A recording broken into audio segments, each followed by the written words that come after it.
Hey guys, Ace from Hit the Books here. Are you an avid sports enthusiast? If so, you're in the right place. Here at Hit the Books, we provide in-depth sports coverage across every league. Our crew collaborates day in and day out to help you find the best lines and add some green to your card. Tune in every Wednesday to see what the gang has in store on the pod, streaming on Apple, Spotify, and all major platforms. Also, be sure to check out our social media channels at Hit the Books Pod to catch every play we cook up. See you in the winner's circle.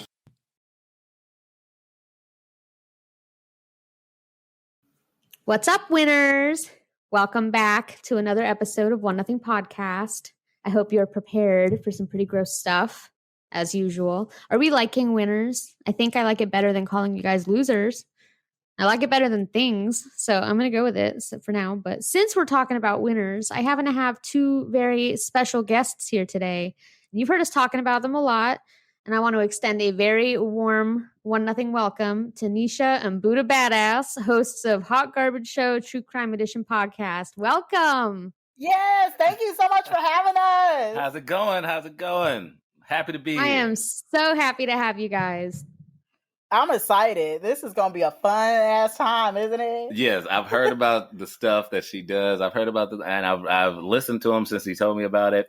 And this is hilarious to me. Like, I almost feel like we should have changed the format of our whole show. Like, what are we doing? Right. Why were we not talking about this? He said we should start doing animal attacks. So You should. I don't want to be on your turf, man, but I'm just saying, like, it's pretty awesome. My turf. You're welcome on my turf anytime, man. You guys do some amazing stuff, honestly.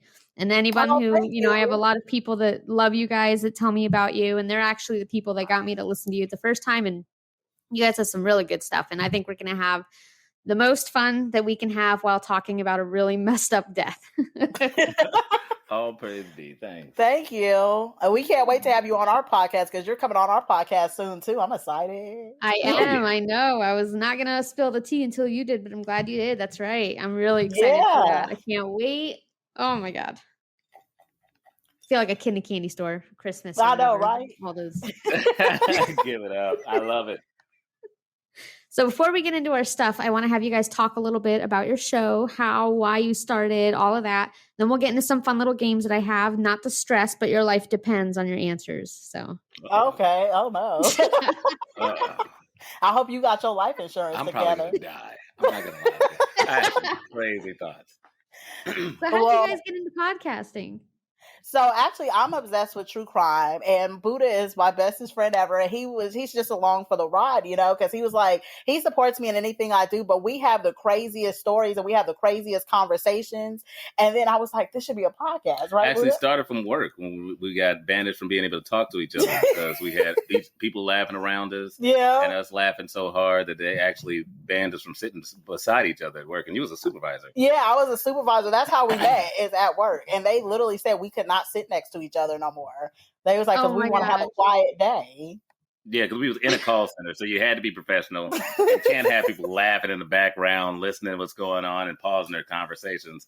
So, and it was for a bank too. We're not going to say which one, but it was for a bank. So it was a professional. Buddha, is that the case? Are you not supposed to be hearing people carrying personal conversations in the background of bank calls? Because that's been my experience thus far with all of my banking interactions. You're not, and you can ask as a person, if you do hear something like that, you can actually complain and say like, "Hey, can you ask someone in the background to be quieter?" Or can I talk with a survey and put this on as an inquiry of what's going on? You can actually voice a comment regarding the fact that you do hear a lot going on in the background. You know what? My laughter did come out in somebody's call. Remember, because you had made me laugh when we was talking about. I forgot what we was talking about, but I screamed. We was talking about a baby that looked like a grown old man. Oh my gosh. Well, I hate to spoil the fun, but I was being just a tad sarcastic because banks seem like the most sterile, stagnant environment that I could possibly ever. I don't know, like think about. It just seems like nobody would ever laugh in a bank. There's no fun to be had. Yeah. So imagine people like us who were there at a bank, so it caused. Right. That was the problem. It's like they want us to just sit here and just be quiet and do our work. Like, who does that, right? And we were good, though. We were good at our jobs. Actually high-level performers at the job with our jobs. Yeah, but we just like to laugh and have fun. Right. You guys just didn't fit like the lame corporate mold that they had set that they wanted everybody to, fit into. So Yeah. there's Yeah. absolutely nothing wrong That's with that. exactly I think what it it's weirder to fit into that mold. That's So exactly boring. what. Yeah, who wants to be sitting here bored at work? Man, I can't. That makes the time go by slower. You feel like the guy who loves Clear Eyes at that point. Wow. That's what they're trying to transfer everybody into. Like the robots, I guess, and that's why AI is going to be taking everybody's jobs pretty soon because they don't want nobody to have emotions. Right. AIs have no sense of humor. The future is humorless. Yeah, I hate it though. Yeah, man. I mean, I love the technology, but we gotta smile, man. That's part of the blessings of our souls. It helps you live longer. I laugh at everybody. I even laugh at deaths. Yeah, well, you do cause issues at the people's death, but that's something else we can go into later. I say I have a tendency to laugh inappropriately too. Right. Yes, she's a very inappropriate laugher, and it's worse because she has a very loud laugh, and I will say something because I'm inappropriate. I'm an inappropriate talker, and she does not keep it on the cover. So everybody's just looking over at me like, well, I said something, and I usually did, but I'm like, come on now, don't bust me out about it. Have y'all ever been in a group of people and like somebody falls or hurts themselves, and you're the only one to like erupt into a cackle? Have that ever happened to you? That's happened to me. I'm trying to think. That's a good question because. Well, I watched a guy fail at doing a backflip. Oh, that's right. Did you laugh at him though? I ran away, so I could laugh at him. Yeah, that's what I don't think I've ever laughed in their face. Yeah, I felt the urge. I felt the uncontrollable urge where I was like, I'm going to laugh in this man's face. So I had to run. I just broke out in a sprint down the street, man. Like laughing like Joker. They probably thought I was crazy, and I didn't care, man. Like, did he just rob a bank? I was like, yeah, just gone.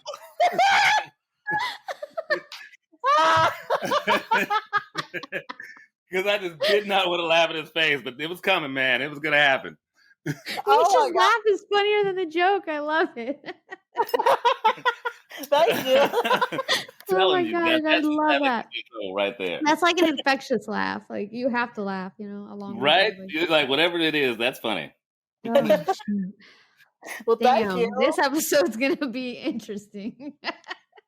It really is. So I can't wait. Oh my goodness.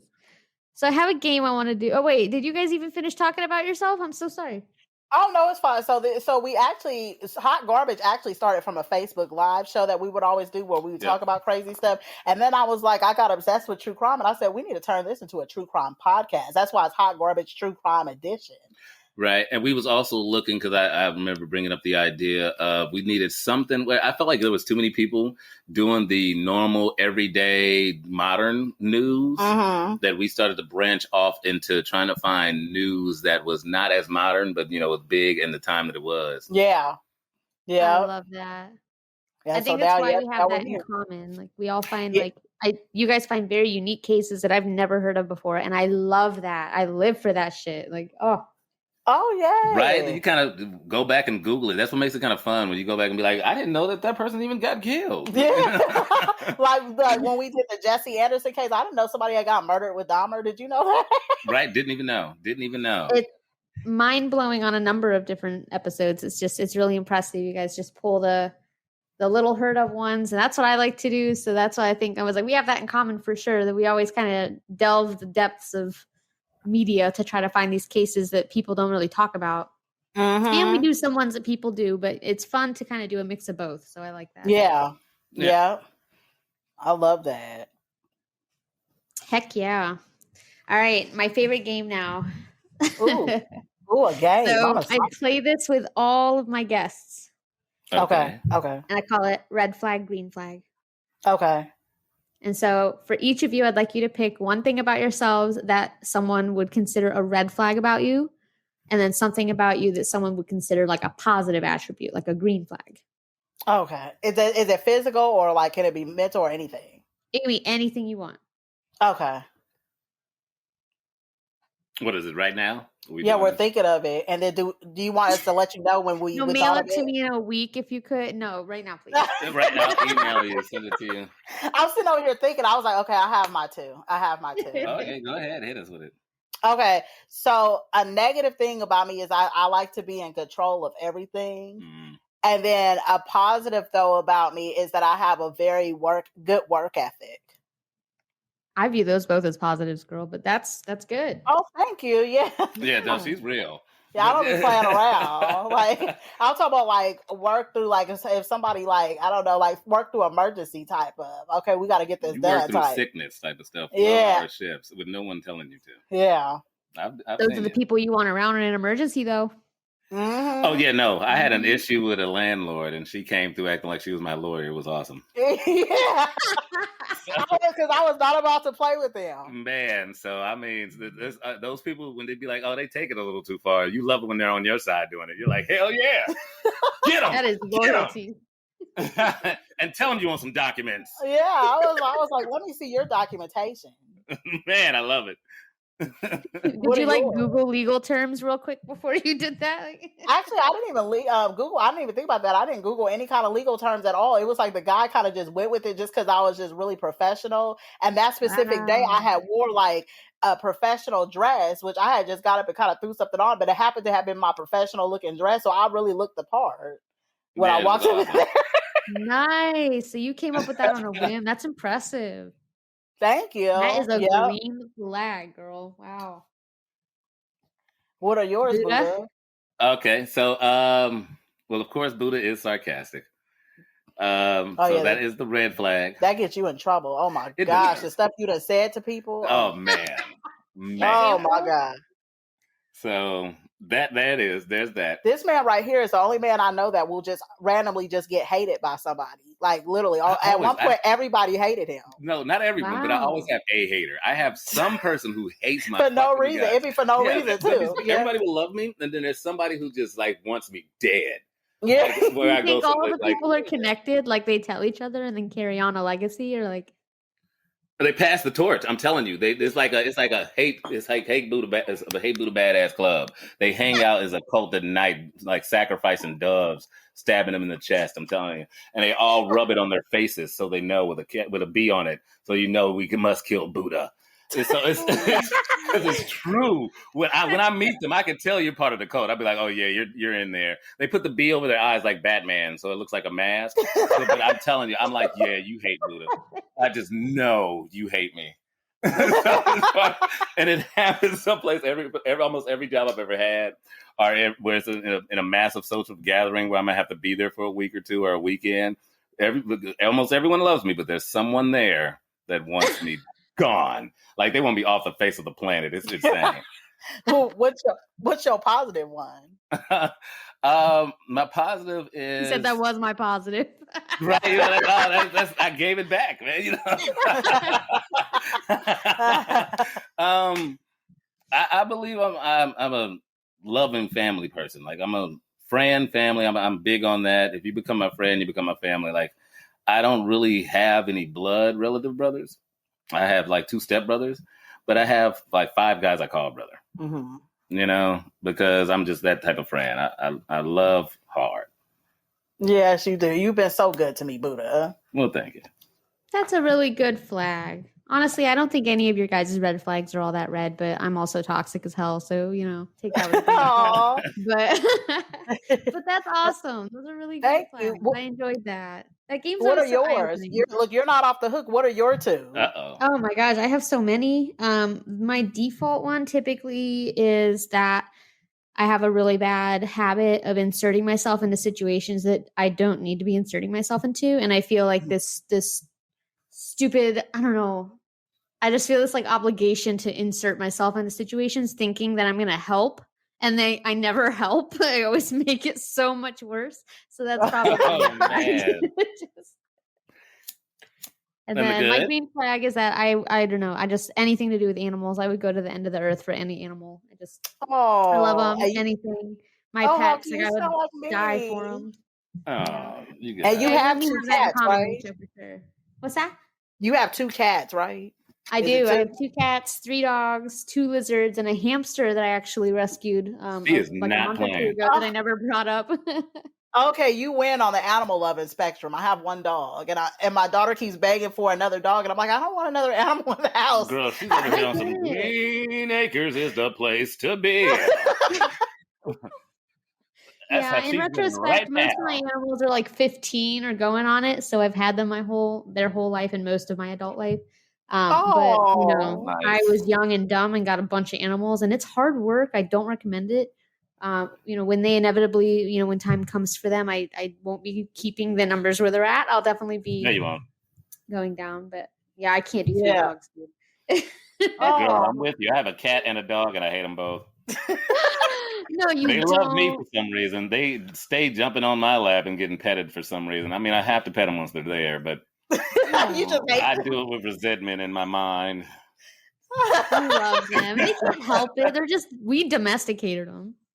Yeah. Right. People are stupid. They'd be running around in the streets eating trash if it weren't for us. Like raccoons. That is true. I was just asking the other day. It seems like as soon as you open up your door, why does it seem like your dog just wants to run out? Right? Like my dog never does. Really? No. My dog tries to run outside. Because you kennel your dog. I at least let my dog breathe and have life. No, she runs in the backyard, has good life. Well, because I'd be scared. Mm-hmm. Yeah, don't hate on kennels. Kennels save lives. Yeah, because I'll be scared. I take him for walks and stuff, but I'm just so scared to have them outside. Because every time, one of my friends have their dogs either outside, that something bad happens. When they get hit by a car, they get attacked by another dog. Something happens. I mean, yes, that can happen. Yeah. That's why I'm an advocate for finding a trail somewhere that not many people frequent. And there's an app called All Trails that you can actually find by traffic. You can find lightly trafficked trails, and I walk out there because very few people are out there, very few dogs, so it's less of a risk. Oh, right, and just give them find a section where you can see them coming both ways, and give your dog. That's what I like to do, and that's a good idea. I like it. I use the dog park, but give them a breath of fresh air where they just run on their own without the leash. It gives them less compelledness to run the heck out when they see the wild. Oh wow, yeah, because my dog stays on a leash when we go outside. I'm just so terrified. Do you walk your dogs on a leash or off a leash? Because you have 3 of them. Yeah, out of my 3, my senior, she's off leash trained for hiking, but I can't walk off leash with in the street with her. She'd get hit by a car. She just doesn't understand roads. My youngest, my shepherd, I could walk down the street with her off leash and she'd stay beside me, no problem. My beagle, he's dumb as fuck. He would get hit by a car the second I unclipped his collar. So he's not a dog I can let off leash very easily. So I have a 30-foot training leash that I use, so I can still let him run around in a place, but I can't unhook his leash because he'll take off. He has. Yeah. Man, and that's what ruins your day, to having to chase your dog all the way down the street. You get so out of breath. And they get so excited, they don't come back. They do it on They keep coming towards you and then run off, making you look like a fool. Right. If you're wearing heels, forget it. That's why they need to give. He's not friendly with people, so that's my biggest panic. He gets loose and someone grabs him to try to catch him or something. He might bite him. That's always a fear. So I just don't take the risk. But that's a small dog, right? You said it's a beagle, because his bite ain't even gonna hurt if he's small. But people will still say he's stuff 40 pounds, but oh yeah, I got mauled by a 40-pound dog and it hurt, so I don't want anyone else to have to deal with it. Oh no, I'm thinking that the beagle is the size of a chihuahua or something. I don't know. No, I'm thinking about the wiener dogs. Purebred beagles, the little ones and stuff, they can be little. He's probably got something else in him. I don't know, but he's 40 pounds or so. Oh, okay. Yeah, that might hurt a little bit. I might get mad if I get bit by a 40-pound dog. I think I might get mad. Yeah. I'd be mad if I get bit by any pound dog. I'm telling you.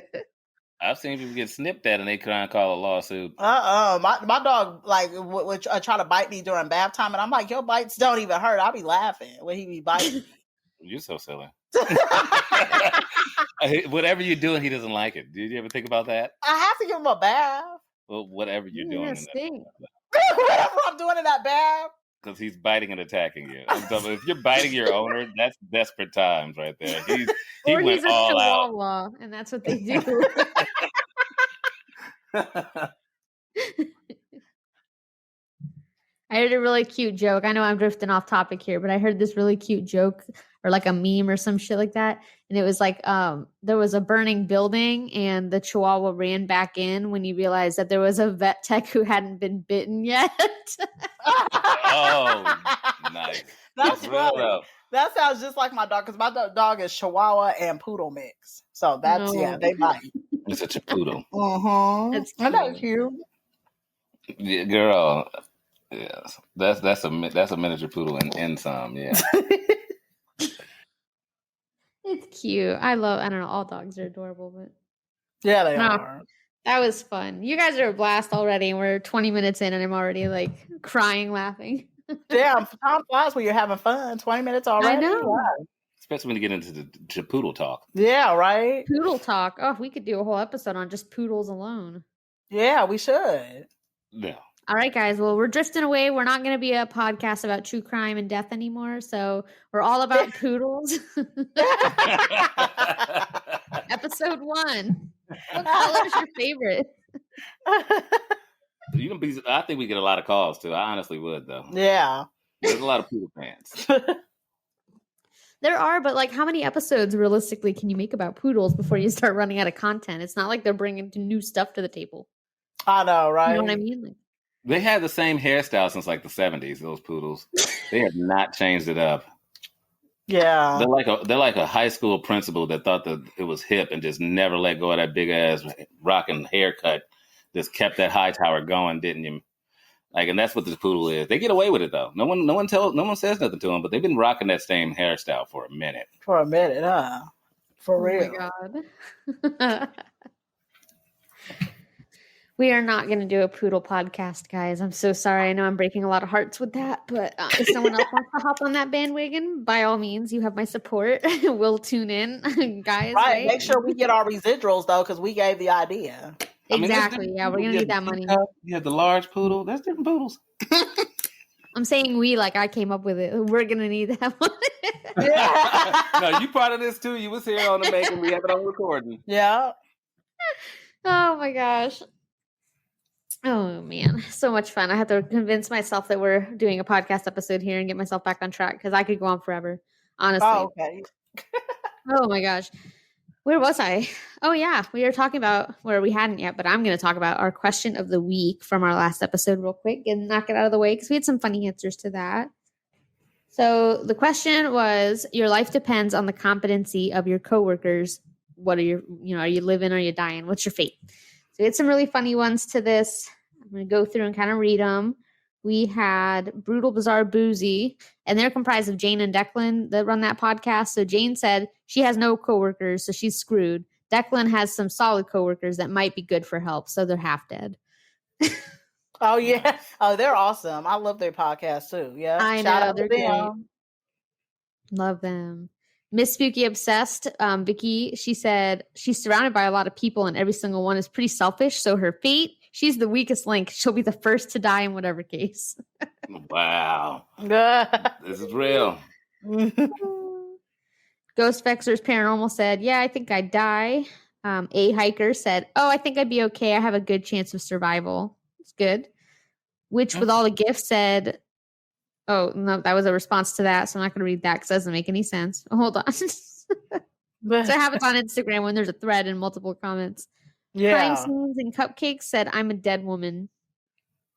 Damn. A good amount of people are confident that they're going to be dead. From the coworkers. Hell yeah. At least they're being realistic, Yeah. At least they're not like sugarcoating.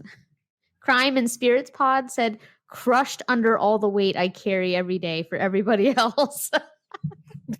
Nice. Just throw that out there. Right, I'm not going to answer the question. Let me just tell you what I will die by. Yeah.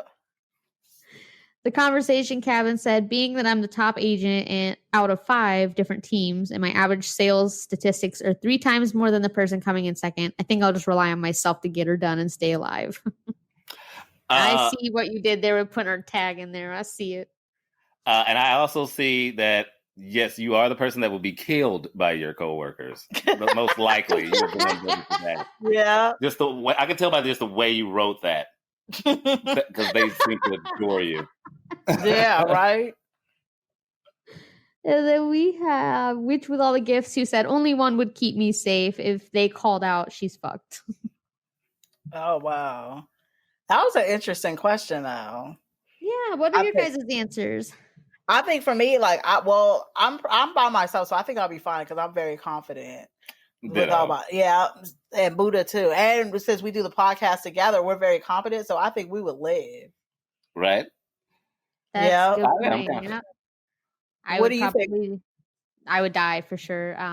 I work from home, so I only know my coworkers by internet. None of them would care enough about me to do anything about my life. So probably not face to face with people, you know? Yeah. Oh no. I mean, unless they saw it being recorded, like at the moment, you know, like it's so easy to be like, I'm not just gonna get involved with that. Yeah. Just delete that email. Yeah. Mark unread. Right. Yeah. And then just whenever they contact you back, if they ever do, be like, I thought it was a scam. I just thought someone sent me something else. I didn't know that was even you. The sad thing is, I'll be one of those people. I don't get involved in stuff, so it's like, oh well, I didn't know. Right. Mm-hmm. I couldn't get away with that. They'd be like, "Yeah, you get involved in everything, you know." Yeah. Right. Oh yeah. And then our last couple answers was David with Down the Rabbit Hole, who said, "I'm going to survive because I'm my own boss." Beyond the Shadows, who said, "I'm good." My girl Rachel, who said, "I trust my night shift crew, but day shift crew would probably leave me high and dry." And then I think we had one more. Amazon. Yeah. Scream Queer Podcast said, "Deceased." Some really good answers, not many survivors. So I'm not hopeful about, how many people are going to stick around in the event of an apocalypse. So damn, you know what? That means the listeners is going to be dwindling down because everybody's going to be dead. Well, if they're there with their coworkers. That's right. If they're with their coworkers. If they work from home, we're good. Yeah, right. Count your days, guys. We're about to be out of work. Right. That's a shame, you guys. Get better coworkers. That's a message. Everybody do better at work, please. Oh man. That is just a message that's deep. Right. That message is deep right there. Do better, right? That is a deep message. Ooh, it's early for stuff that deep. Woo. Right? Whatever job it is, fast food, any type of restaurant, do better. Right. Do better. Didn't Michael Jackson say that? Like, heal the world, make it a better place? That's about work. Is that about work? I feel like that's about work. I'm just going to say it's about work. I thought it was about marijuana. Where did you get marijuana? It could be about either. What? I got to listen to the song again. I was just putting work on it. I mean, for you, for me, and the entire human race? Make it a better place? Because everybody got to work, though. So I thought he was talking about jobs. Is that what he was talking about, work at jobs? Is that what everybody looks forward to, is the job? That's what I look forward to, because I like the bag. Girl, we are looking at two different universes when we get to heaven. Let me tell you I look that. forward to the bag. I just don't look forward to the walk to the bag. In my heaven, money falls down and just falls into my pocket. It's just money, money, money. I don't work for it. It just comes to me. Working, hell no. I'm doing what I like. Everybody says that, put it into the universe and it'll come to you. So then there's my dumbass sitting at a stoplight talking to the ceiling of my car, being like, I am money. And then people next to me are like, oh, there's a crack here. Dude, you and me, we're there, and money's gonna come. Keep believing. Yeah. Keep believing. Yeah. And here I am. Now I feel like a loser because now I just said I'm just working. You're gonna work forever. No. Think residual income. Think like old grandma type of madam type of person in the 1950s. Think of yourself like that, where you own a whole ranch and people have to work off of you on some farm or something like that, and you just go over there and collect their pennies off of the back breaking sweat that they need to do. Think like that. Yeah. And it will come. That sounds good. Right? Doesn't that sound good? Yeah. That sounds good. Yeah, that's tough to do, I don't know. Well, it's not, I don't. We're not going to actually have those people. But what I'm saying is, making your money, make money for you. Yeah, that's good advice. It is solid advice. Make your money make money for you. Yeah, yeah. Just put your passion into stuff and hope it pays off. I've heard that too. Oh yeah. Well, and I'm a firm believer that if you are American, everybody should get into stocks. Everybody should get into some form. And everybody should become aware that every bank does offer CD accounts. Every bank does offer mutual fund accounts and starts doing it for you as a beginning and get you to the introduction of having your money make money for you. Oh, we all have that equal chance of actually doing that. It's just being unaware and being undereducated about that. See, now this needs to be a financial podcast. Look, yeah, we just you could really up the sell some podcast. seeds. Yeah, this needs to be a financial. We start a financial podcast today. Yeah. Oh, girl, no. I'm not. You should reach out to TED Talk. You're like, I have the next segment. I'm ready. Just put me on a stage. I don't even need to rehearse. Heck yeah. I mean, I don't know how they would handle me because I'm usually having dyed hair and stuff like that. I don't know if they'd be ready for me to be talking tech and stock numbers. Oh, yeah, that's true. It's always a bunch of old farts in the audience. They're all judgy anyways. Right. Yeah. And especially if I know I'm going to be on there, I'd have myself fitted for a gold grill. I'd just be like, you know what? And I want a grill if I'm going on this show today. I'm going to talk exactly like I can talk now, but I'm just going to be dyed hair with a gold grill and a big old tattoo like Mike Tyson on my face. But instead it's that hawk kid with the kid that's with the tiger that he's always peeing on something. Yeah, I'm gonna have him peeing from one eyebrow to the next. Oh wow! Oh, like Calvin and Hobbes. Yeah, that's what I'm gonna have Calvin peeing on my eyebrow. Oh Making my sure God. Make sure you guys know I'm different, man. You're gonna captivate the heart of millions, I'm sure. Just want them to know. Just want them to know. Well, you told them. So we have some quick updates to run through before we get into our shout outs, and then we'll start our episode for today, which is not going to probably be as funny as this has been, sadly, but we have hit 2,500 downloads, which I'm very happy for. We've hit it and surpassed it. I know. I'm so happy for that achievement. Long time coming. Congratulations. There you go. Thank you. But we're really picking up steam now. We're averaging 40 to 60 downloads a day, which is a huge increase compared to what we've been seeing thus far. So it's really cool. I really appreciate everybody on our social media that likes and shares. And we have a few people who follow us on all of them and are constantly engaging to kind of like get the algorithm to boost us. You guys are like the heart and soul between everything. So I just really appreciate everything you're doing. We have a Facebook now. Go check us out. We're One Nothing Podcast. Everything that we put on Instagram is put on Facebook, but I am going to drop little secret nuggets every once in a while, just like I do on TikTok, just for you guys to see that follow us specifically on those. So go check them out so you can get your sneak peeks of stuff. Patreon and YouTube are in the works in the future. I don't want to do it until it's worthwhile because I want to start releasing weekly episodes on there, but I need to know if you guys are into it. So tell me, because otherwise how am I going to know, So we're into it. Are you into it? Sweet. See, we got one on board. Put it out there, girl. You got two. There we go. We're building. Yep. So let me know if you're into it. And we have an email. You can email us at onenothingpodcast at Gmail, onenothingpodcast@gmail.com. Sorry. And email us with any questions, concerns, episode suggestions. If you want us to get on Patreon, if you'd be interested in any kind of subscription thing, let me know. If I get enough, then we'll do it. Otherwise, we have a new trailer out that we're sharing with other podcasts. If you're a podcast listening and you want to swap trailers, also email me or let me know on social media and we can do so. Mine is 2 minutes in length. I don't care how long yours is. Whatever. Let's trade. Okay. Now that that's over with, just running through it. Shout outs. I do want to give you guys the floor first if you have anybody that you want to shout out, either for their friendship or support or professionally or whatever. So do you guys have anyone you want to give a moment to say thanks? Yes, we want to shout out all of our listeners. Is that right, Buddha? The people that just support us. And definitely need to. Yeah, we really appreciate this. It's been like a long run, but we really appreciate everybody's support. And we want to give you a shout out too, just for having us on here. Aww. That's adorable. Sorry, that was me getting a sip of water. That was adorable. Yeah, we wouldn't be here if it wasn't for our listeners and podcasts like you supporting us as well. I love the fact that this is a community now, so I love our podcast community. Yes. I feel like I'm not as diligent as Nisha is in the community, but I have seen a lot of the work and the stuff that's been written and the people that are in action, and they're awesome. It makes me want. It's only because of my paranoia, and I'm gonna tell you guys on the air. It's my paranoia being on the internet. I don't want it to suck my brain. Yeah.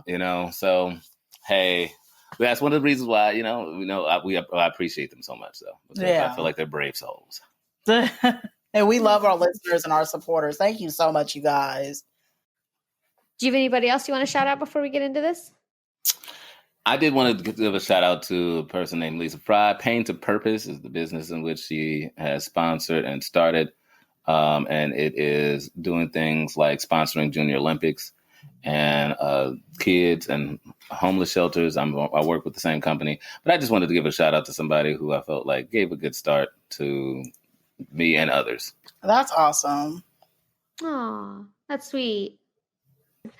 I'm just going to rattle off because instead of doing a lengthy thing again, I'm just going to shout out some of the people who have been really showing us an outpouring of support this week. So Paranormal Paradigma, David from Down the Rabbit Hole, Heather H, Amanda S, Eddie L, Stacy J, Suspended Sentence Podcast, Brutal Bizarre Boozy, BDBO, Where the Weird Ones Are, Beyond the Shadows, The Truth Tank, Ambitious, Scream Queer Podcast, Men of Misfortune Podcast, Sorta Kinda Funny Podcast, Miss Spooky Obsessed, Conversation Cabin, Cryptid Warfare Podcast, and Hot Garbage, of course.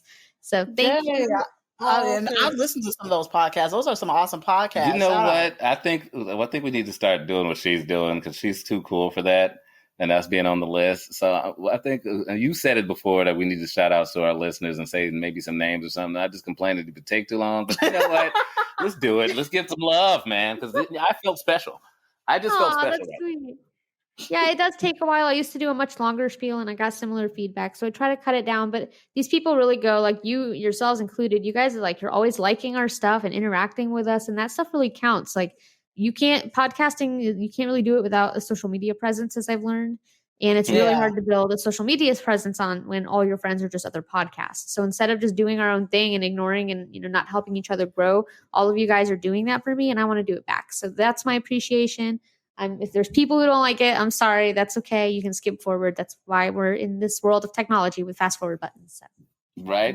Yeah. Get it. But if you ended up in that list, it's because you said or did something meaningful to show your support these last few weeks. And I just want to say I appreciate and love all of you. Wholesomely, I'm not just saying that either to be like a bullshitter, but I really do. Love you guys. You're awesome. You guys included. Oh, thank you. Well, I'm giving you a virtual hug. Do you feel it? We're giving you a hug. It's so warm. Ooh. And I love a crisp high five. Yeah. Well, you missed, but my dog yelped, so. Oh. At least he got one. He got that high five. He knows what it is. Oh, man. We're just going to get into it here. Again, I asked you guys before, but I know you don't have that weak a stomach for gore. But this story gets really heavy at times. You guys, like I said, you've covered like Tiffany Moss and Tyler Hadley and stuff. So I know you guys, you got it covered. You're going to make it through. But for our listeners, it does get kind of descriptive at times. You know me, I like to find autopsy reports and read them. So there is some of that going on in here. It's sad. This is going to be good. This is about to be real. Yeah. It is about to be real. And the content that we're going to talk about in this episode is, of course, disturbing and contains triggering themes and topics. So if you're sensitive around child death, foul language, pretty fucked up and graphic descriptions, again, foul language as I just exhibited, listener discretion is going to be advised. Now's your time, everyone who fell upon this by accident, to find other podcasts, because that's all that we're about here. So to start, have you guys ever been to Pittsburgh, like Pennsylvania? No, actually, I can't say I have. Have you, Buddha? For football. Oh, really? Yeah. Okay. Any memories about it in general at all? Well, I was I was mostly doing passing league and doing a little football league thing. So I remember that it seemed like it was going to be always cold there. That's what I do remember. But other than that, nothing specific. But maybe it was just this time of year I was there. I didn't know it was cold. It's cold in Pittsburgh? For some reason, it was cold like hell that year. Yeah. I was there a couple times and it was pretty chilly, but I always went in the winter. Really? Yeah. I mean, and they have real winters.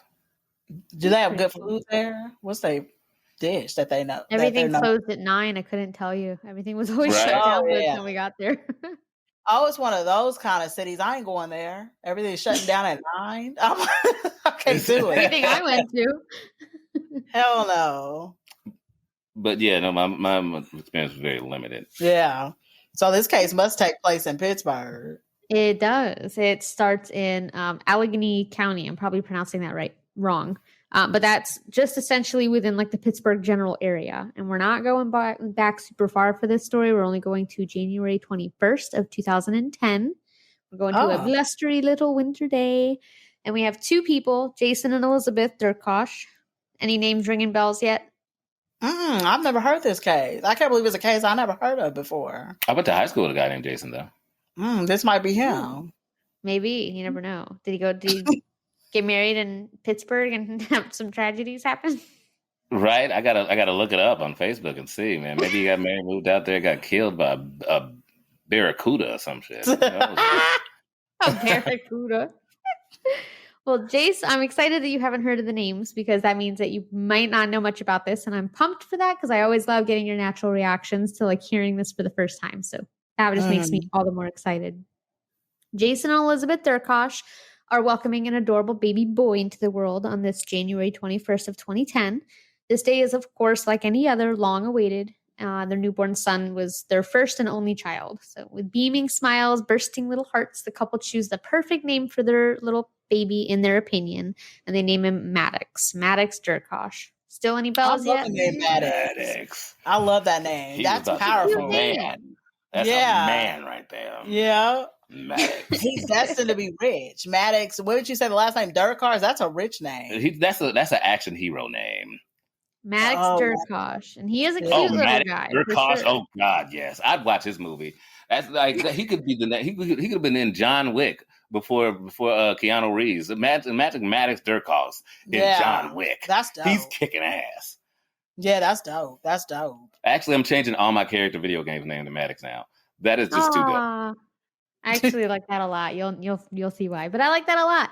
But he's a cute little guy. He's pretty smart. He was born with some vision problems, so he's got these really super cute round little glasses, and he kind of looks like that kid from Stuart Little, if he was like little kid. Love it. Oh, I was thinking about Harry Potter. Every time I think about glasses, I think about Harry Potter. I was thinking about the round ones, very characteristic circles. Yeah, very cute, right? And he's a little boy. He's obsessed with trucks. And of course, that meant having his small collection of toy trucks that he could brag about and show off whenever the opportunity came about. But he spends his first 2 Christmases, birthdays, Halloweens, and other holidays at this cute, quaint little home that his family lives on High Grove Road. Love it. Mm-hmm. Cute, quaint little picture, right? Yeah. I have an all-American family in my head picturing it. That sounds like that's what they were. Essentially, yeah, they are just little, only child. Maddox's mom and dad adore him, and they're always trying to find these, fun things to do together as a family. Because of course he's 2, and he's got this, little vision disability. So they're trying to compensate and make life really fun. So I want to ask you guys, when you were kids, was there anything that your parents would take you to or do that stood out as just like a super fun, like special fun place, like not like Disneyland, but like something similar, like local in your area that they would McDonald's. Definitely McDonald's. I remember those Happy Meals. Good answer. Yeah. Not just the Happy Meal, but they had a Playland too. Oh yeah. When we were kids, they had the Playland. Oh man. Playlands. That's right. Yeah. And so McDonald's used to be like an event, didn't it? Yeah, it did. Man, that was what's up. You get your little Happy Meal, I would always get the burger one. Which one did you guys get when you guys went to McDonald's? Probably nuggets when I was a kid. Yeah. Mine wasn't McDonald's, but I think I got nuggets when I was little. Oh, what was your happy place if it wasn't McDonald's? It was the place that was before. I'm showing my age on this one now. This is about to be real. Before it was called Chuck E. Cheese's. It was called Showbiz Pizza. I didn't know that. What? Yes. Oh my gosh, it was too real. I grew up in one of the Midwestern. Yes, it was a place called Showbiz that got bought out by Chuck E. Cheese in like the early '90s. Did it still have the dancing mouse? It was actually a big bear. That's why I thought it was scary that they made a mouse. I was like, who the hell wants to hug a giant rat? But whatever, man. But he was a bear. He's a big brown bear. Oh. They used to come around, and that was like, I still went there. When we became Chucky, I still went there. I don't know why, but Chuck E. Cheese, I take my kids to Chuck E. Cheese. I don't know why. It's like a halfway fun, good place. Yeah. But Chuck E. Cheese, before that, when I was a kid, was Showbiz. And they had the same theme song. They just said Showbiz instead of Chuck E. Cheese's. I did not know that. Wow. Yeah, and I used to go there with the animatronics that's from from the horror game that had Five Nights at Freddy's. They had those animatronic peoples up there singing and just getting it. They still terrify children, even when I was a kid. Oh, wow. I did not know that. What was yours? What was your happy place when you were a kid? Oh, anything to do with animals. I was really pumped, like, as a young kid before I knew better about, things. I was always pumped to go to anything to do with animals. It was like those in Canada. We had this like African lion safari that you could drive through, where there was just lions running around in Canada. Real lions? Like that's where they're real lions. Like that's where they're supposed to live. Cool. And they were intermingling with other species, and it was just this big area that you would drive through. And I remember as a kid, I loved going there. And the monkeys would fuck up the cars and shit all over the windshields and stuff. Nice. I love that. But it was so fun as a kid. And looking back, I'm like, that was such a messed up thing to like patronize and give money to this place that's got fucking African lions in Toronto, like in the cold, in the winter. Like that's messed up. Like, but as a kid, that was a blast. Yeah, that sounds hella fun. Man, that does sound hella cool though. I mean, even though we had to do that to the lions to get the coolness, but it was still cool. It was cool. And they would have like giraffes just walking around. They would walk up to your car as you're driving down this little path. And like, they look like dinosaurs with their big legs. And you're in a car, you feel like a toy. You know, they're just huge. Oh, that reminds me of Animal Kingdom, because I've been to Animal Kingdom in Florida. That's exactly, so it's like a little safari. But the animals didn't walk up to us. They acted like they was all scared. You've never fed a giraffe? No. Oh my God! They let you feed. I never fed the giraffe. The zoo out here. What? They do it at the zoo out here. I'll take you. Oh, I take my children there. Let me tell you, it's like being on Jurassic Park. She ain't lying. They heads the size of your body, and it comes down slowly at you. Some big old eyelashes brushing. Oh. And once it come up, and they're like, "Now give it the celery," and you almost scared because it looked like it put your whole arm in its mouth. Oh wow! And his tongue is as long as your arm, damn near. I want to feed giraffes. It's amazing. It's amazing. No. Those are hella gracefully smooth moving. They used to be pimps back in the days. Let me tell you that. The first giraffe used to get the ladies going. They were sex workers. Even like some even porn star pimps, because they used to just, you could see some saxophone playing the way giraffes move. They always just move hecka smooth, like basketball players. Like you can see Kenny G playing every time. They just be moving. They just always moving smooth.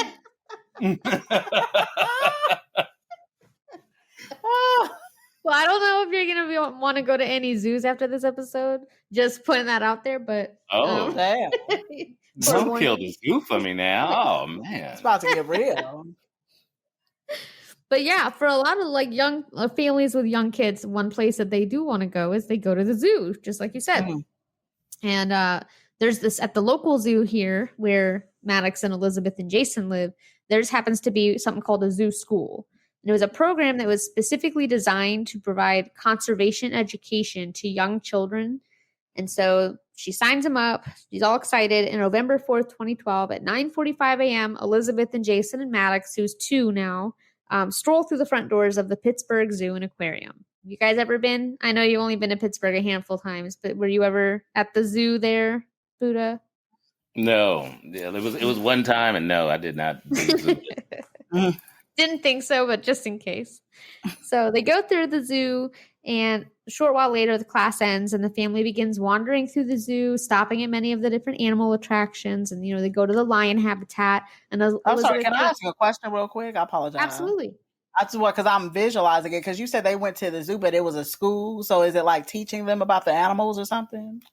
So it was like a little class called Zoo School, and it would teach children things about like conservation and education, like for like suitable for kids. Okay. So yeah, probably stuff to do with animals that were there, Okay, so and it was just the mom and the baby that went. The dad didn't go? Jason did go. So Jason, Elizabeth, and Maddox, they all 3 go. Maddox is their only child at this point. Okay. Yeah, so they do the zoo school. It only lasts like an hour or so. So they get out pretty soon. But then they're like, they don't want to just go home. They're already at the zoo. So like, why not just, continue and walk around? So they kind of walk through the zoo or whatever. And they go over to this lion habitat. And Elizabeth takes this really cute photo. Hold on, where's my phone? Because I'm going to send it to you. And again, for everyone listening, I will have these photos available so you can go on Instagram and look for them. But I'm going to send you over a picture that she took in front of the lion habitat of little Maddox. Okay. He is just so stinking cute. He's got these little round glasses and this cute little animal hat. Oh, he's so cute. Look at his little hat. I know, right? Maddox the Maddox. man. Oh, he's so cute. That's what his name He's was. just standing there. He saw him so happy. I'd have called him Maddox the man. Yeah. Look at him. He looks like Harry Potter to me, like a little baby Harry Potter. No, he looks tougher He than does look like Harry Potter. He takes Harry down. He looks Lord like Maddox. So yeah, so they're fun little zoo day. They get that picture in front of the lion enclosure, and you see the lion in the background, like just kind of chilling, licking something or whatever. And they're having a good day. So I'm gonna pause here again. I'm assuming you both at some point have been to the zoo. Yep. Love the zoo. What is like your go-to place, like the animal that you're gonna go see for sure, no matter what? Oh, that one's hard because I like all the animals, but I would definitely say some kind of like the little tiny monkeys, not the chimpanzee. I forgot what they call, but the little tiny monkeys that got the little. That was on Ace Ventura. Yes, that I got to because I that? want those. Like are they marmosets or no? I forgot what it's Right. called. They I got the always call little them the white spike old man. monkeys. Yeah, I think they are called spider monkeys or something like that. Yeah. The little tiny one. Because I want to get one of those. I've always wanted a little tiny monkey like that. So I make sure to go see them and show them some love when I'm there. But I don't know. I like the sexy animals, like the zebra. I don't know. The zebra's a sexy animal. I don't know. He just looks like he just got it going on. And there's one that was like, it's kind of zebra, but it looks like a deer. It's this exotic animal where it has like zebra legs, but deer backs. I know what you're talking about. It's like an antelope. Yeah. Yeah. I don't know. I go to look at that thing every time. I want to be in a picture with him. I'll be like, yeah, let's do this together. You look so sexy. Yeah. I feel like I look with better. the horns that like curl but go up. Yes, you know what I'm talking about. Yes. Oh God, what are those called? Those are so. I don't know. I know exactly what you're talking about. Right, but they look so cool. I'm like, you are so cool, and you know you are. I'm trying to see if I can look it up because I don't know how to do it. I know what you're talking about, but I don't know. Right, but everyone sees it. When you see them, you're like, you kind of seen it before, but at the same time, you're like, when they're at the zoo when they want to be, because they're too cool like that. But I try and take pictures with what I feel is exotic. Like, I'm like, oh man, I don't think I'm ever going to see that again. Yeah. I'm trying to find it. I'll just can you describe their coat again? Caribou, is that what it's called? Is it? Are they like brown with white stripes? They're like almost like a beagle in the sense where their body is brown. And their legs all the way up their thigh is tiger striped, and then they have zebra striped, and then they have horns that are kind of black with curl. And they is it called the spiral horn antelope? Is that it? That's what I found. That's what is that what it is? That's not exactly it. Oh, that's not it. It's African. It's is it African? Yeah. Oh, then I probably don't know. Then what the heck that is? I'll show when we go to the zoo. I'm telling you, because I take my kids regularly. They have it at the Sacramento Zoo. Oh, okay. Yeah, I'm telling you. Oh man, it's stuff like that I love taking pictures with. What's your go-to animal that you go to the zoo? That's a tough one. I haven't been to the zoo in a long time. I learned some stuff that it's hard to trust who to go to, like who does it, right? So I haven't been in a while, but the last time that I was at a zoo many moons ago, I had a really special interaction with a Siberian tiger through a pane of glass. And it was really sweet. Like, yeah, she like laid in front of me and put her little paw on the glass, and I put my hand on the glass, and she like licked where my hand was on the other side. It was super cute. Oh my God. I'd have been there every month. I would have been in there with her. That's what I'm wondering, like, if you would have went in there with her, do you think she would have ate you, or was you guys friends now? No, she would have ate me for sure. She's still off, a tiger, but she was so cute. I'd have looked at that tiger in the glass, and she'd know, and I'd be like, we go together now. It's me and you, tiger. So now when I come in, have it on video. It's just super grainy because it was like back in like the early 2000s when cell phone footage was shitty. But it's just a really like wholesome moment. That's really so sweet. You have to bond with them in the eyes, though. I'm telling you, when it's like that. Mm-hmm. Yeah, so they attacked you. Like play with my hat. Like I had a straw hat. She was like pawing at it. It was real cute. Oh my God. Oh, I wish I was you right now.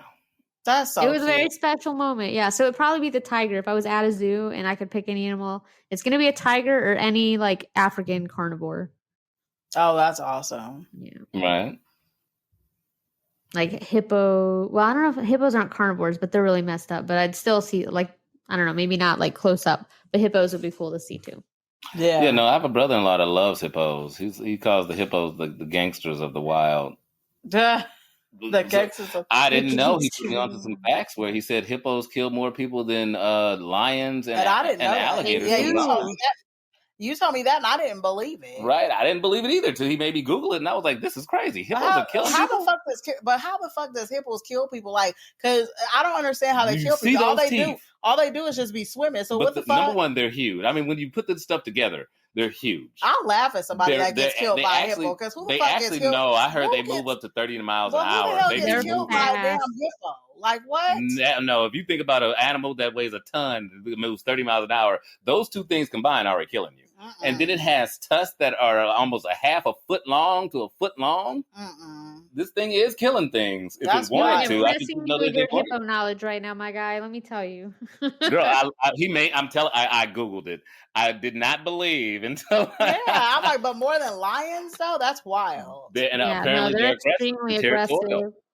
And they can't even swim. Actually, they have to float up and down by popping from the bottom to the surface and back. They can't really swim or float. They're too dense. That's crazy. But when that thing bounces over to you, girl, let me tell you. There's videos of hippos chasing boats that are terrifying. Yeah, you should watch them she just said it, when they're chasing boats. When you see them coming, you think it's funny, and you think, "Oh, who's gonna die from this?" And then see that thing coming with his mouth 2 feet wide, 2 feet long. I mean, like it's you gonna want to be the one off the Titanic, is what I'm trying to tell you. Hell no, that's wild. So we're going to put a pin because I want to just keep you on the edge of your seats a little bit longer about what animal that we're going to bring into the story here. So we're going to talk for just a second about the Pittsburgh Zoo and Aquarium, because that one's got some history behind it too. So this historic zoo opened on June 14th of 1898. Crazy. That's a long time. It encompasses over 77 acres of land and has over 4,000 different animals housed, between 475 different species, which I'm like trying to that seems like a lot of animals and very few species. I'm trying to, maybe fish, are they counting into that number? They have a bunch of fish. A question real quick.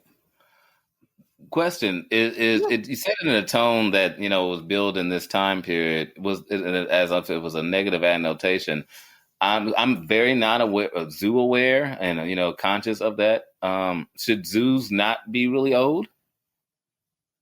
I mean, I don't know. I guess I never really thought about how old zoos might be. It's just interesting. I never really, if someone would have been like, could you guess how old this zoo is? I would have thought zoos would have been a thing for like 50 or 60 years or so. But 1898, I mean, that's 120 years. That's just, it seems, maybe I'm wrong and I don't know enough, but it seems to me like that's like an impressive for a zoo to be in business that long. Mm-hmm. Right. That's a long ass time. That's a classy zoo.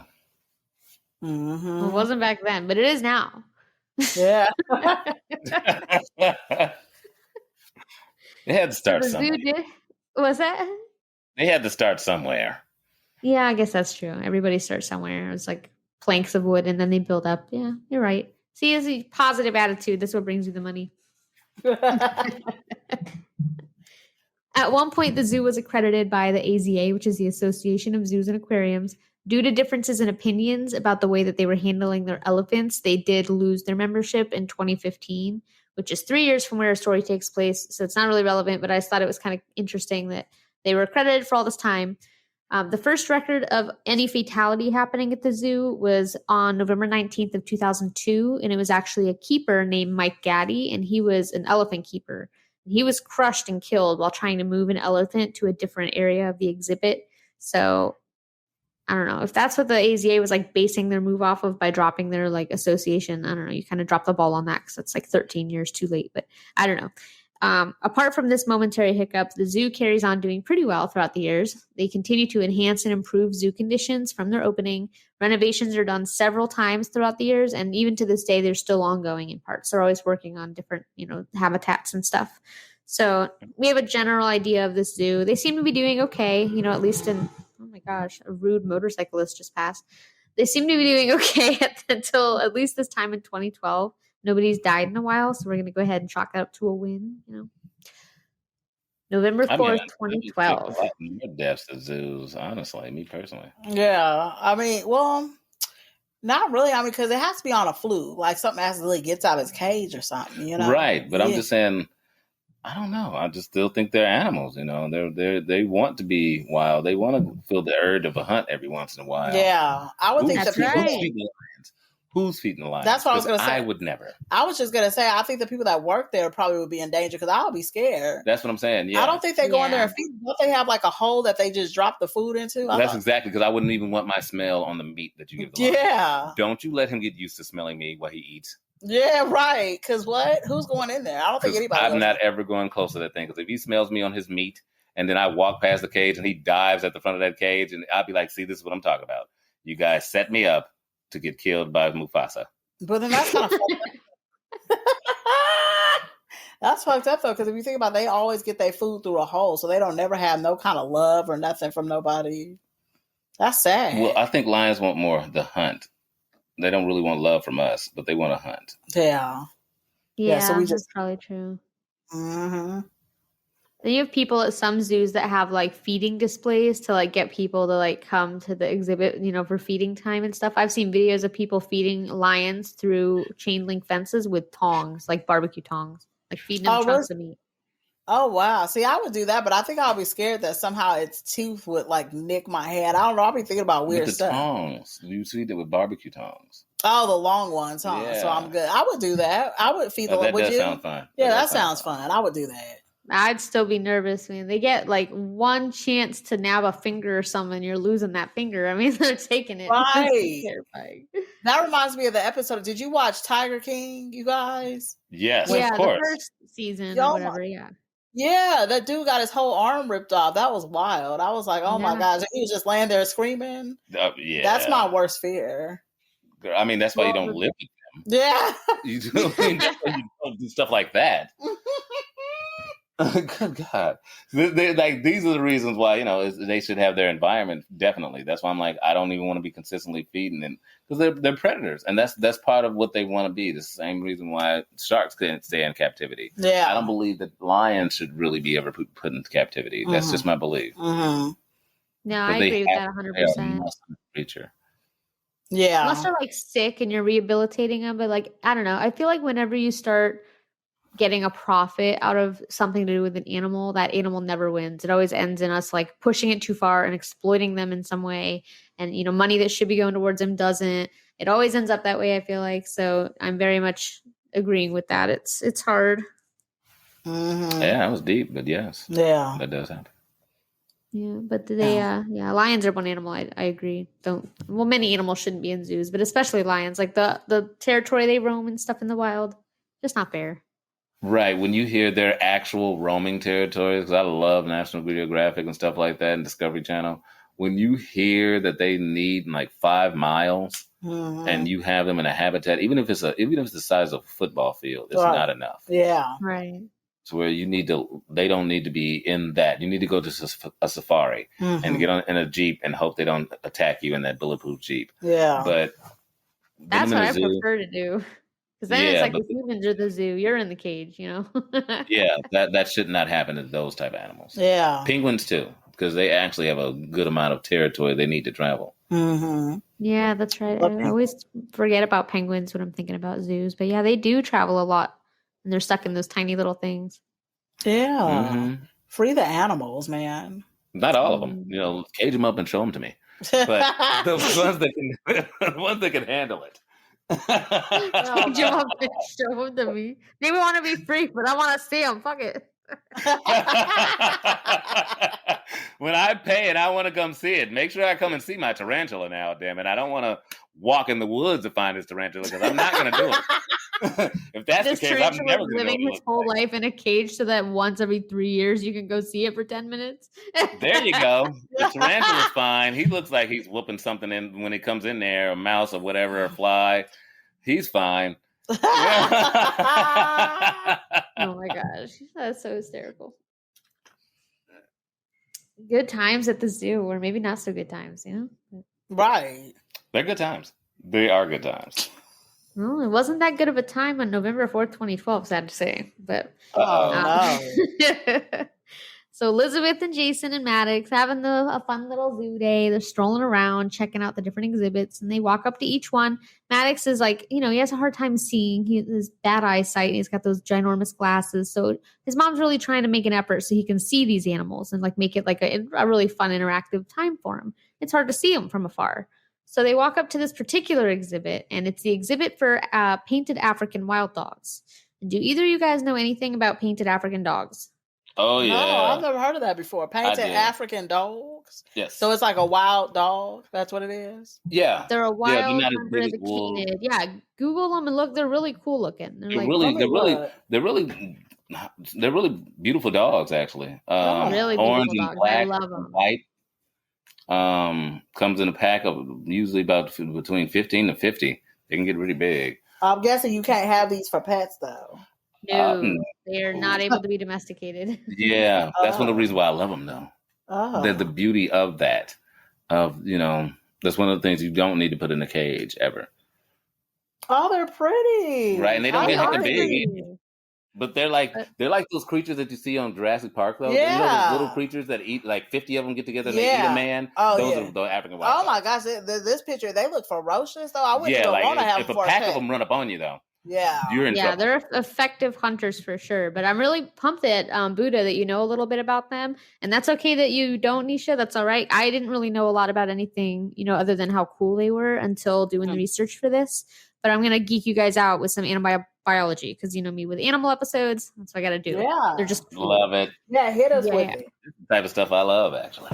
Heck yeah. So I'm glad that you guys saw what they look like now because I was going to try to send a photo to you, but I forgot to get one earlier. So I was like, oh, but I'm glad that you found it. That they look Yeah.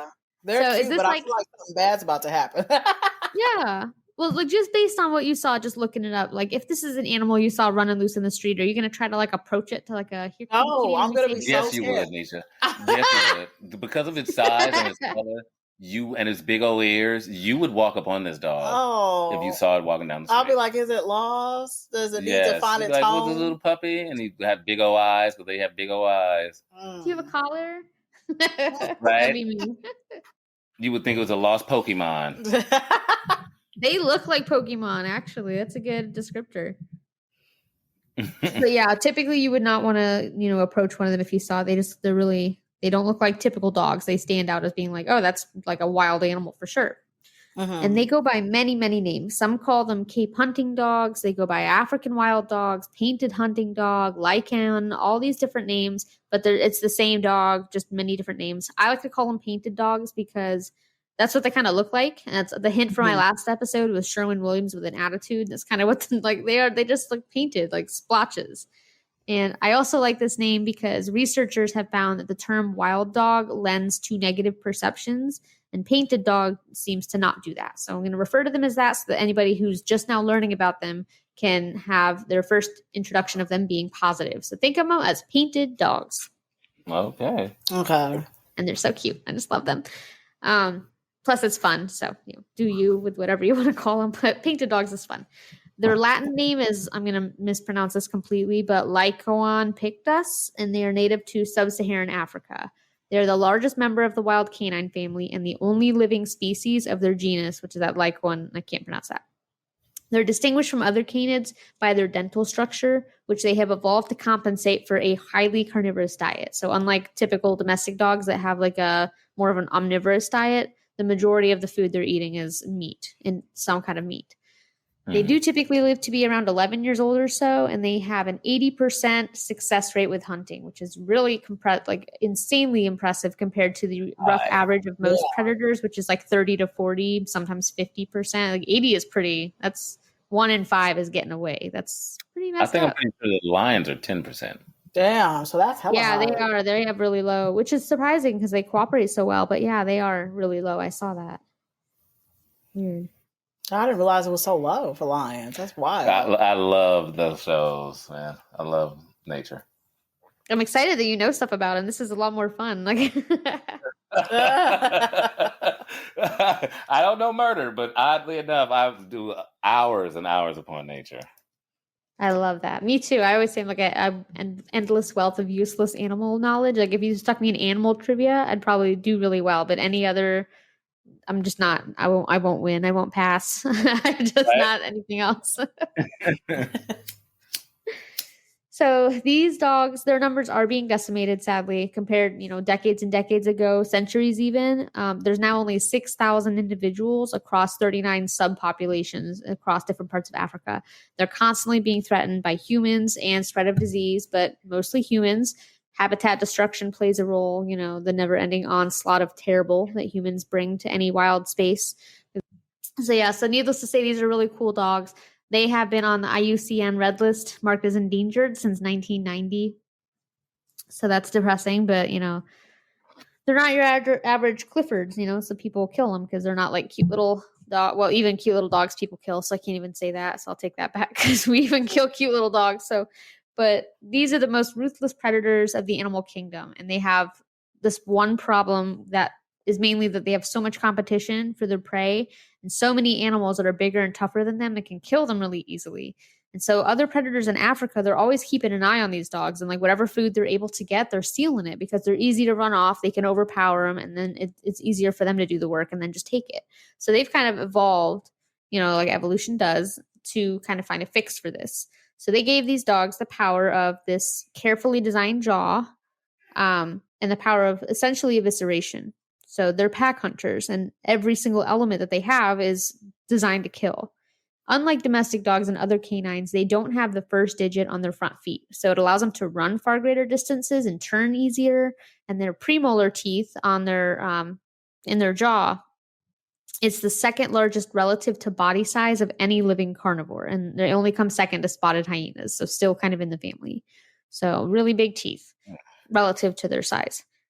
They have a bite force quotient, I can never say that correctly, of 142. Our domestic dogs, like Rottweilers and stuff, they hang out at 114. And tigers, they have a bite force quotient of 127. So these have a, per ratio of the size mass of the animal, they have a stronger bite than a tiger. Wow. So they're incredibly impressive dogs. And we did talk about bite force quotient on another episode. So if anyone wants to listen to that, it's far more accurate measure than like PSI, because obviously like a horse and a mouse aren't going to have the same ability to bite because of the size of, how much muscle they can have per their size. So this is a much more reliable method of determining. So anyone who's listening, giving me hell like the last time, go away. Let's have to put that in. Someone did give me hell last time about not using PSI, but there's a reason because scientists think it's more accurate. So shut up. But to summarize, they have really strong fucking jaws, and they're like, they rip and tear really quickly. They're bulky dogs. They can stand about 24 to 30 inches tall, which for our non-American friends is 60 to 75 centimeters. And they have an adult range of 40 to 79 pounds, which I didn't look up the kilograms for that. So I'm so sorry. You'll have to do that work. Males are usually 3 to 7% larger than females, but otherwise it's really hard to tell genders apart. And the further south you are in Africa, the bigger the dog. So they have all over. They have dogs in East Africa that kind of, have a certain pattern. They have a dog in South Africa. They're all painted dogs, just in different regions. The fur is the thing that draws visitors when they're in zoos. Every dog has their own markings of black, brown, and white splotches, and no two dogs have the same pattern. They're as unique as fingerprints. So no two dogs will have the same pattern, which is really kind of cool. They have really big ears equipped for scanning these vast areas for the sounds of prey and predators. And they do, like you said, they hang out in packs, 27 plus dogs large. So really big packs sometimes. They've actually, interestingly, been found at like really extreme altitudes. They were found up in Zimbabwe, 5,900 feet up in a mountain. So there's a lot to learn still about their ecology and how they adapt to environments, because I didn't know that, any land mammal could just go up there like that. But cool. So we feel like we have a good idea about painted dogs now? Yeah. Oh, yeah. That's so much I Probably didn't even too know. much. Feel like you're in school? No, never too much. Never, because at least I know about these animals, because I had never even heard of them before. So I'm so happy to know about them. Yeah, I really wanted to paint a good picture of like what these dogs are capable of and what they do for, a living, and not a living, but how they act and how evolution has shaped them to be the efficient killers that they are, because they're always having prey stolen from them. So they've been taught to rip and swallow and basically kill very quickly to compensate for that. So now that we know a little bit about painted dogs, we're going to go back to the zoo. Mm-hmm. So the exhibit at the Pittsburgh Zoo for the painted dogs is very unique, and it's called the Painted Dog Bush Camp. And the habitat that they had made was actually modeled after the zoo's real bush camp, which is in Zimbabwe. And its most notable feature of this whole enclosure is an observation deck, and it takes visitors above like the viewing area onto this platform that's made with wood, and it has these railings and there's metal screens along the side, and it kind of walks you out. And then the front of it has an area that doesn't have a screen, but it has like a railing up to probably like rib cage area, I would guess, and you can look out and actually look down and watch them from above. It's a really cool, unique little feature. I'm going to pause here so I can show you guys. I'm going to send you some pictures of this observation deck. Okay. Check your IG. Okay, let me pull this up right now. Yeah. Okay, I just got them. I'm pulling them up. Drink some of yours. Are you drinking that? So it's a really neat little like deck, and it allows visitors to actually like peer out and down at the dogs. And then as you see, it has like a net below it, and that's just to catch any crap that people drop, like cell phones and sunglasses and stupid shit, vapes, whatever, stuff like that. Oh, this is actually a nice little area. You see this? So this is the area. So this is the area of the zoo that they was at. So this is what you're looking at is the deck. So this is the area that Elizabeth and Maddox and Jason walked into to view the dogs. So all the area outside of the deck down there is all where the dogs were, and you can actually lean out over that railing and see the dogs. Yeah. And then the bottom picture, there's like a net at the bottom, and that's to catch any shit that people would drop so it doesn't fall into the enclosure with dogs. So like sunglasses. She keeps saying this net. Something's about to happen with this net. Yeah, that's I just want to point it out because it looks weird when you look at it. It's like, why would they put a platform for the dogs to reach? But it's not a platform; it's a net. So I just want to make that clear too for people that are looking at it. That's actually, the second picture. That's actually really pretty. Like I like the scenery of that. Right, I would love to look at that. That would be awesome. Yeah, it is really, really pretty. I agree. And what you can't really see. Yeah, I want to go to this zoo, but it depends on what you're about to say happened. It's going to depend if I'm going to the Pittsburgh Zoo or not, right? Might feel differently here. You never know. Girl, anytime, and I told you that earlier, when a dog attacks, you look at him sternly and you say, no! Yeah. No! And his ass, he was just jumped on. I don't care if he's African dog or not. He's still dog. It all applies. You point your finger to him and look him in the eyes. Damn. Say with authority. Oh, boy. Well, maybe you're foreboding. Who knows? Probably. There's only so many places this can go. So, I mean, like.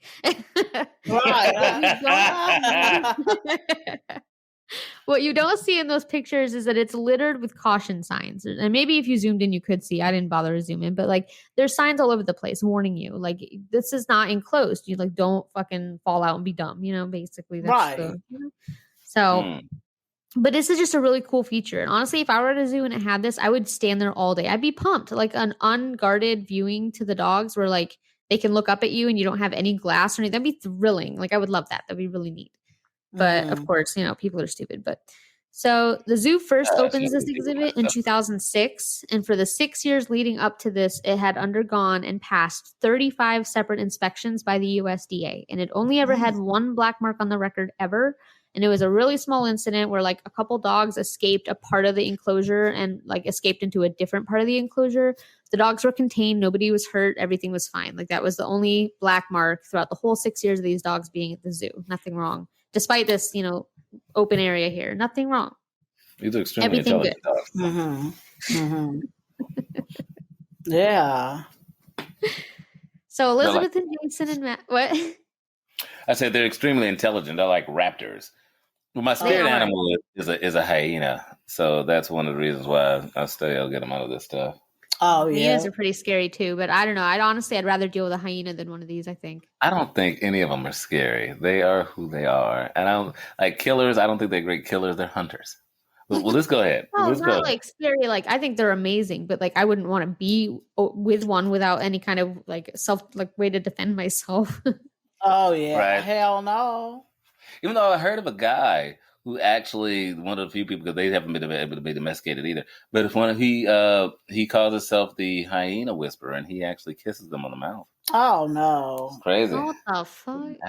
Yeah, weird. 3 a.m. National Geographic shit. Do you watch at night, Buddha? I watch the exclusive late night stuff. After all the Tupperware ads. Right after that, it only comes on for 45 minutes, and they do a secret code number before they comes on, like doo doo doo. Next level. Like, oh shit, this is the good stuff here. 45 minutes between 1:15 and 2 a.m. That's it. It comes on and it's off. If you don't see it, you don't know. Damn, bro. How much can you like? I don't know. I just hate to think of how much you have to do to encompass 45 minutes worth of time with a hyena. Oh, they give it to you in bits. They give it to you in tidbits because there's so much that's in the culture of different, and it's for different creatures too. It's not just the hyena, but they give it to you in the bits, tidbits of that. Oh, okay. And I've learned and studied. Oh wow! And also, I've done psychedelic drugs. So That's an important detail.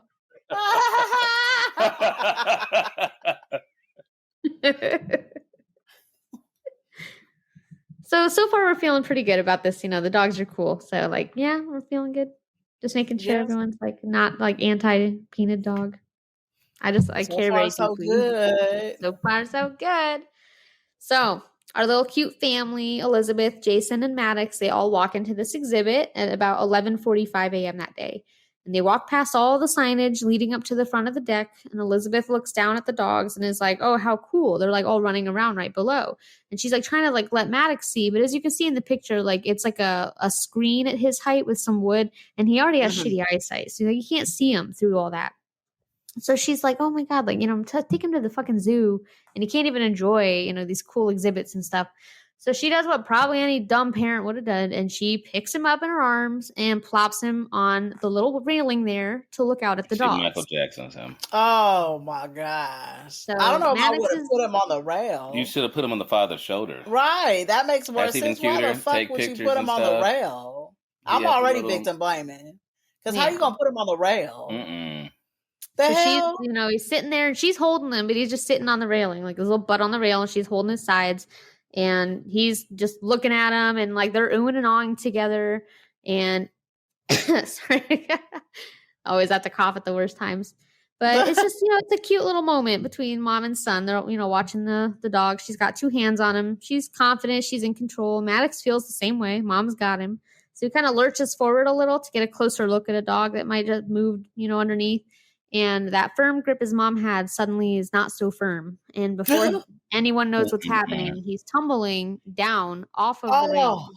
Oh my God! You're right. She Michael Jackson did. I told you she's Michael Jackson. If you're even if you think of something silly like putting your child on an edge, you need to have that almost that double, and sometimes I say triple is what I say. Yeah. Safety points where you grab the edge. I will have one hand on your waist, and for no reason, because I'm just a paranoid parent, I'm grabbing your belt buckle. I don't care if people think I'm putting my finger in somebody's kid's booty crack. I don't care what you think. What I am doing is I'm saving my child. In case at any given moment that I kind of slip up on something, I always got that belt. Yeah. No, that makes sense. Because for him to have just fell down, she couldn't have had him that tight. She probably thought she did. But she didn't. You just letting him hold himself, and you kind of held your arm there as not actual support, just as like putting it in there for your mental state of saying, I have my hand there, but you wasn't paying attention. Oh my gosh, that's wild. I'm just picturing him just falling on. Probably even try to take a selfie while he was sitting there lightweight holding him. Right. Oh my God.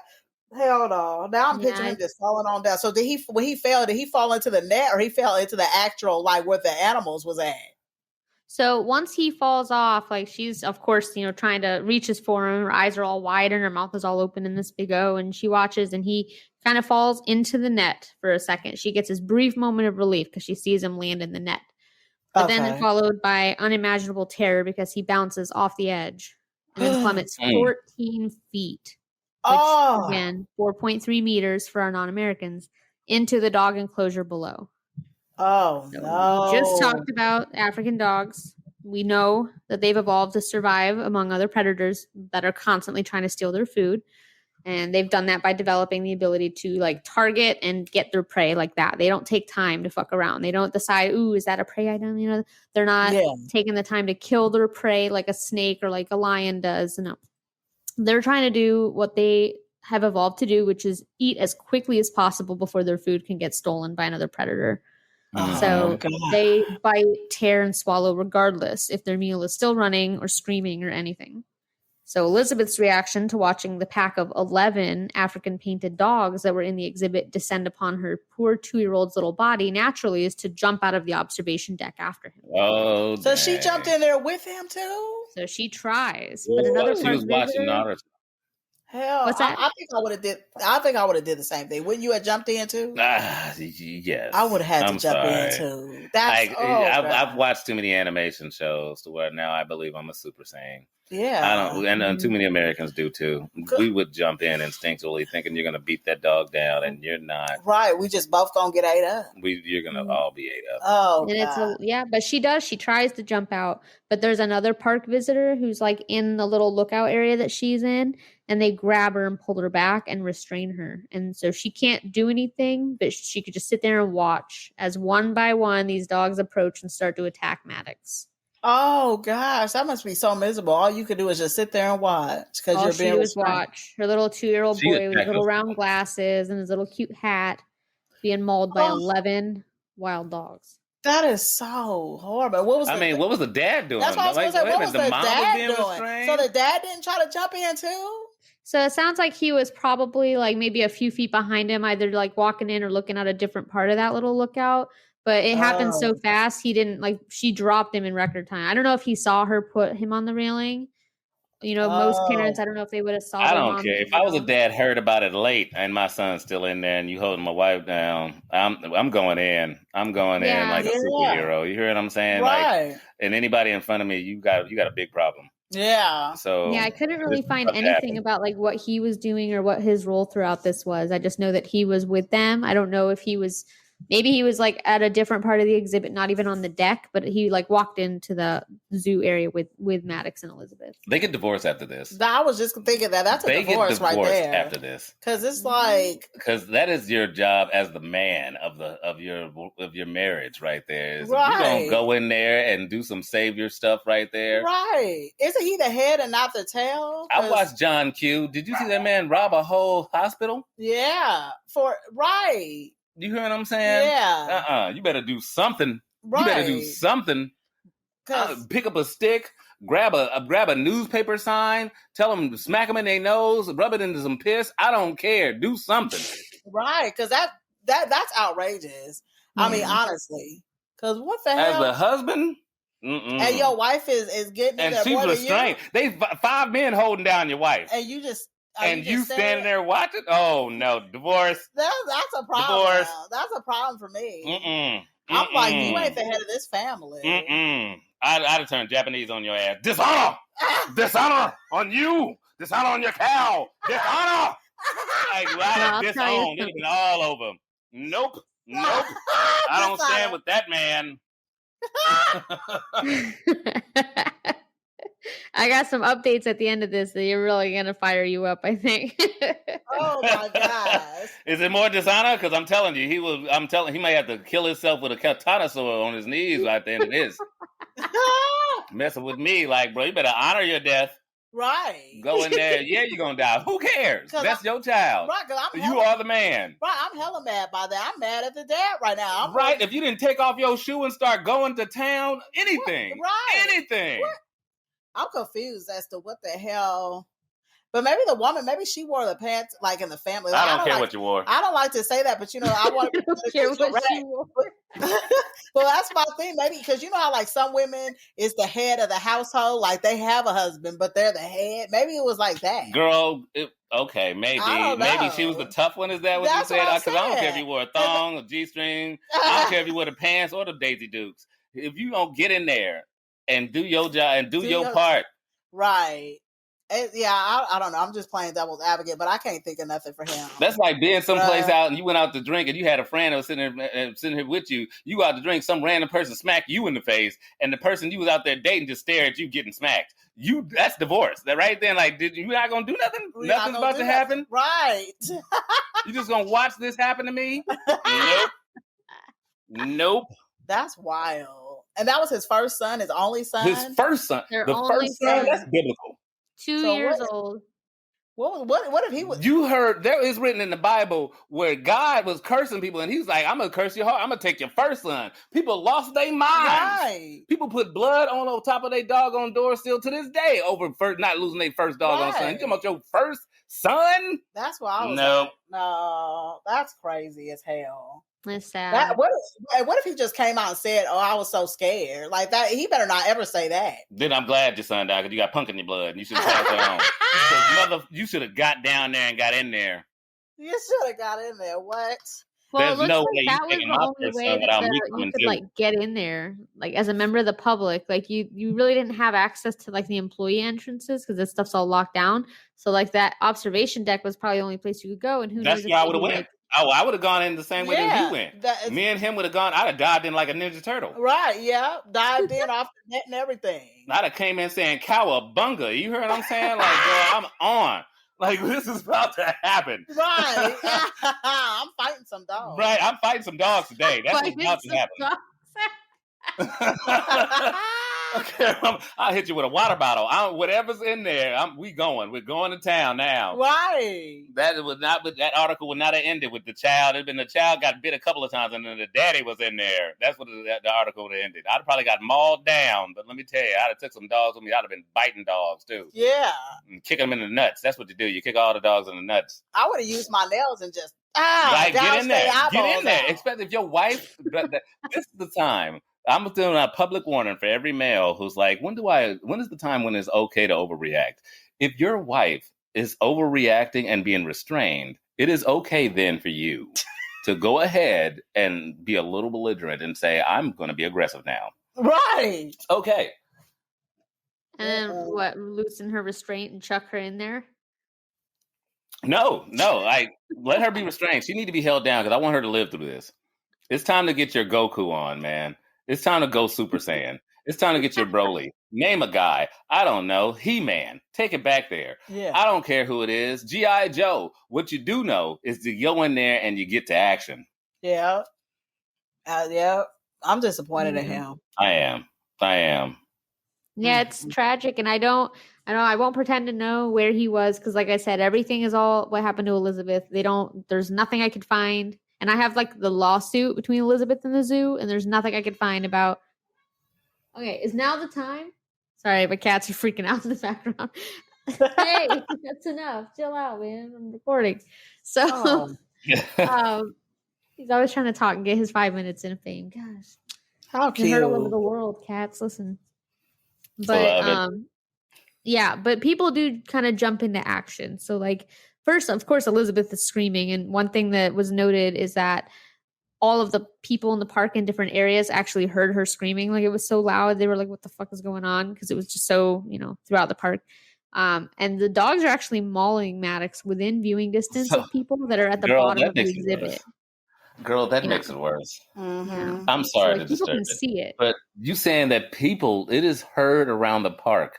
That's fight or flight. We know what really happened. Right. We know what really happened. Mm-hmm. Fight or flight is what happens in panic. If multiple people there across the park could hear your wife screaming, you heard that. Yeah. You decided to fly. You didn't fight, you flight. That's why no one can put on any type of record what you did. Yeah. Damn. That's what it just showed. Because there's no way you would have not heard your wife screaming out. That's wild. That is freaking wild. That's a good point. Yeah, no matter where he was, he should have came. I mean, I don't know. It was probably too late. I mean, it happened by the time he landed in there. I mean, it was seconds. Those dogs, they're fast. I don't care. I don't care if they already ate him up. I'm going in. I don't care if there's nothing but bones and skeletons and look like it's from an Indiana Jones movie. I'm going in. Yeah, for real. Just a second, because they need to get their ass beat. Yeah, on the principle. The fact that he's already gone and now you licking the bones. Oh, God. None of y'all dogs about to make it out of here without meeting my name. Right. You gonna know Buddha. Put it on you about to join the club and see why people hate Buddha right now. Because I'm about to get in that ass. I feel for the dogs because it's not their fault. Like they're being I'm seeking vengeance like a Bruce Lee movie. You heard what I'm saying? You want all of them dead. All of them gonna be just dead. For real. It was completely not their fault. She is completely right. It was not their fault at all. The dogs? No, it wasn't. Yeah, it wasn't the dog's fault at the same time. But it's just as a parent, like you know what I mean? I would kill them all just because it happened. I would have told them like I'd have told any beast, creature, or anything on the planet, you should have known that you met my kid, though. That's what you should have known. And I will make the world and the universe aware that's what you shouldn't have done. Yeah. I don't care who else you eat, but mine. You will meet this. I can't believe I'm even saying that. I think it's because it's a child and I'm thinking about it from a mother, because usually I'm like, it's not the animal's fault, and it's not the animal's fault because the baby fell up in the thing. It's not. It's all the way, Mom. It's the mother's fault. No. The animals are not at fault. We're all talking the crap of what the dad should have did. He should have went in there and died too. It's all we're saying. I don't even believe he's going to win the fight. He should have went in there and died. Is what I'm saying. Tried. I agree, 100%. I don't know. Yeah, why he's not like, more intimate. Like, even if he would have faked it, I would have gave him that. Like, fake like he was trying to dive in, but asking one of the guys to come grab you too. Like, hey, I'm about to jump in. You better get me now. I don't care. As long as you showed that you had made an attempt to care. Yeah. It seems like your mother was the only person who was ecstatic and cared about the child, and daddy disappeared. Yeah. Like a 70s father or a Rolling Stone. Oh, hell no. Just gone. But they used to do that a lot in the 70s. They have like a lot of separate lives as fathers. Mm-hmm. It's that I'm going to go out to some kids and don't come back. Like they always said they had two jobs, but the second job is another woman. Mm-hmm. The second job is the secretary. Got a lot of paperwork here, honey. But yeah, anyway. So zoo staff, of course, try to react fairly quickly. As soon as they realize what's going on, they immediately try to run in. Okay, why? Like literally, these cats, I swear to God. Get cats and then have a podcast, everybody says. Quiet, huh? Love it. But they run in and they're trying, there's not really much that they can do, unfortunately. So they're trying to subdue them, and they manage to actually call 7 of them out, like away from the boy. But then there's 4 who don't really want to back off, and they don't even really have a hope of saving him. Like by the time that they even get in there to get the 7 off, his internal organs are all pulled out and like strewn all over, and he's like limp and doesn't look like alive. The dogs are still eating, the 4 that are left. And so there's not really any, when the volunteers to kind of go in there and get him at this point. And there's not much left of him, sadly. Okay. I can't handle my dogs right now. So the mom screams, turn to these heart-wrenching wails as she realizes the reality of what's happened kind of sets in. And by the time that the zoo's on-site veterinarian arrives, it's way too late to do anything. And he says, like, he advises not to send staff in there, basically. And he says that there's no reason to send staff into harm's way to rescue the child. He's deceased. So police show up. Yeah. So they're continuing to eat them. I mean, the 4 dogs are still continuing to eat them. No one's stopping them now. Right. So they just got a good meal, a free meal. So police show up pretty quickly. They're able to get 3 of them off somehow, but there's one dog who they can't push off, and they do sadly shoot and kill that one. So very sad. I'm very disappointed. This is so dark. Like, this is sad. You don't know what side to stand on with this one. Right. I know. There's like so much confliction, and it's only going to get harder here once I tell you more. So damn, there's more? There's more. So they come back and piss on the kid. Oh, what? No. This is it for the death. Dang, like leave the kid alone. I'm sitting here like, what more can they do? Right? And then like, another parent threw their child off. Right. Someone put their husband like, oh, this is how we do it. Threw their husband out there. Right. But finally, they are able to they shoot that last dog, and all the other dogs have kind of moved off and they're back contained. So they're able to go get his body or, whatever's left of it. And it's just been totally ravaged. And poor Maddox Derkosh, at the age of 2 years old, is pronounced dead at 12:01 p.m. on that November 4th. So that is horrible mental imagery. I know. What's going through your mind so far? Maddox the man. Man, R.I.P. to Maddox. That's sad. He never even had a chance. I'm down. Not really. Second he made it in there. So, as you might expect, right off the bat, Elizabeth is in the spotlight. So she's viewed in a really negative light in the media. The public is kind of like getting getting these rumors going that she like chucked her child in there, or essentially she's like being accused of criminal negligence. And so she is trying to collect all this evidence in effort to defend herself, because she's like, no, this was a horrible accident. Everybody's looking at me like I killed my kid, as one does. Like, if I don't know if I can say that I could be in that situation, because I'd never put my kid on a railing, in front of wild dogs. But she starts looking through what she can to try to like defend herself somewhat. So she's combing through zoo records, looking to spin it back on them in really any way, looking for any other visitor death, which, shocker, there wasn't any, because remember, that guy who died was a worker with the elephant exhibit. Yeah. Can you hear my cat in the background? Yes, he's just meowing. He's telling his side of it too. Yeah, he's appalled by this too. He sounds like he's mad too. Say your piece in 1 or 2 meows and then go find a place to lay down. But he's having a whole opera back there. He would have jumped in, is what he's saying. He's like, I would have jumped in. He's mad at the dad too. You know what? I was gonna say was motherfucker.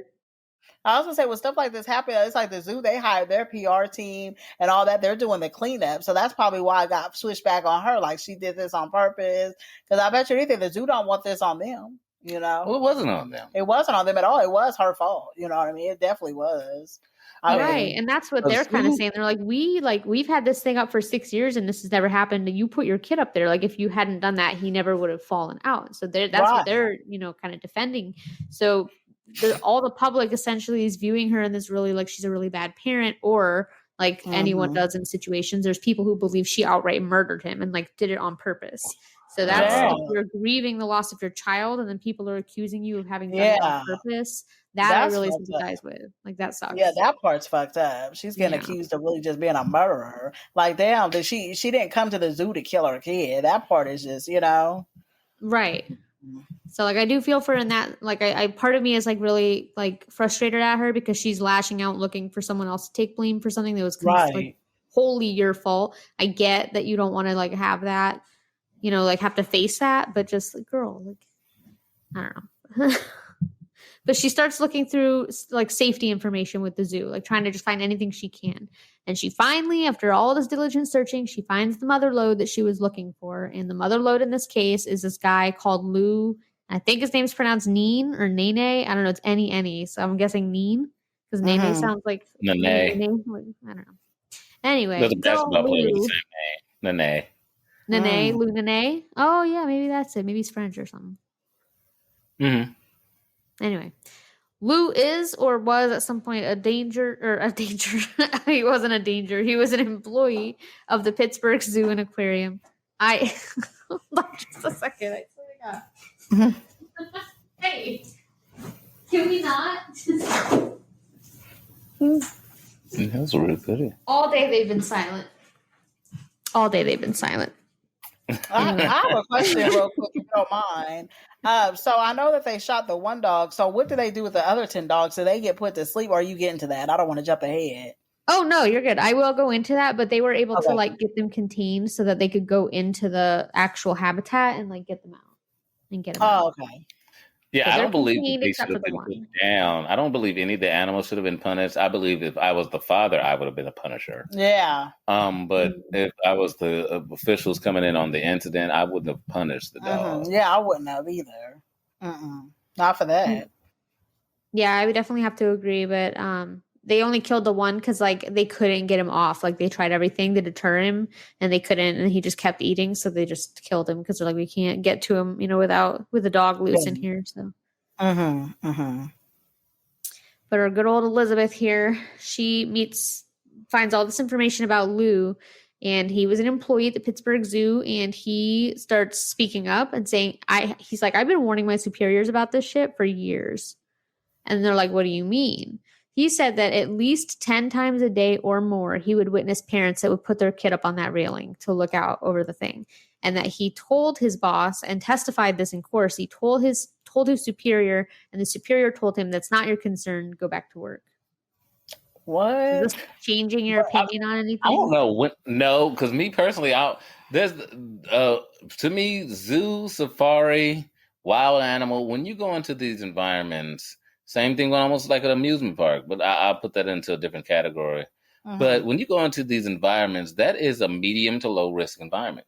You are already in a place where you need to be more aware. Right. How far does the company need to go to make sure that you don't do nothing stupid? I don't know. I mean, I'm talking about she's stupid for putting her kid on the road, but then find out a lot of people is doing it. So why are so many people doing that? This is yeah. I wasn't shocked. Yeah. Because usually when you have incidents like this, they're not the first person to do it. Yeah. They're the person who got their kid killed. Yeah. There's usually, this is the reason why I'm saying it, because I worked in armed security for years. I was a security guard, and I was like Craig from Friday that I always was getting made fun of because there was people that was out here who were proactively trying to keep people from hurting themselves. Yeah. I was in the security areas where I'm trying to tell you, don't pass that line, not because, it's a government plot, or is this, it's because the corporation's trying to make more money. This is past the zone of safety. Yeah. Stop going over here. Yeah. Don't do that. You'll hurt yourself. Yeah. And people will just blatantly do it and be like, screw you, rent-a-cop. Who you think you are? You can't tell me what to do.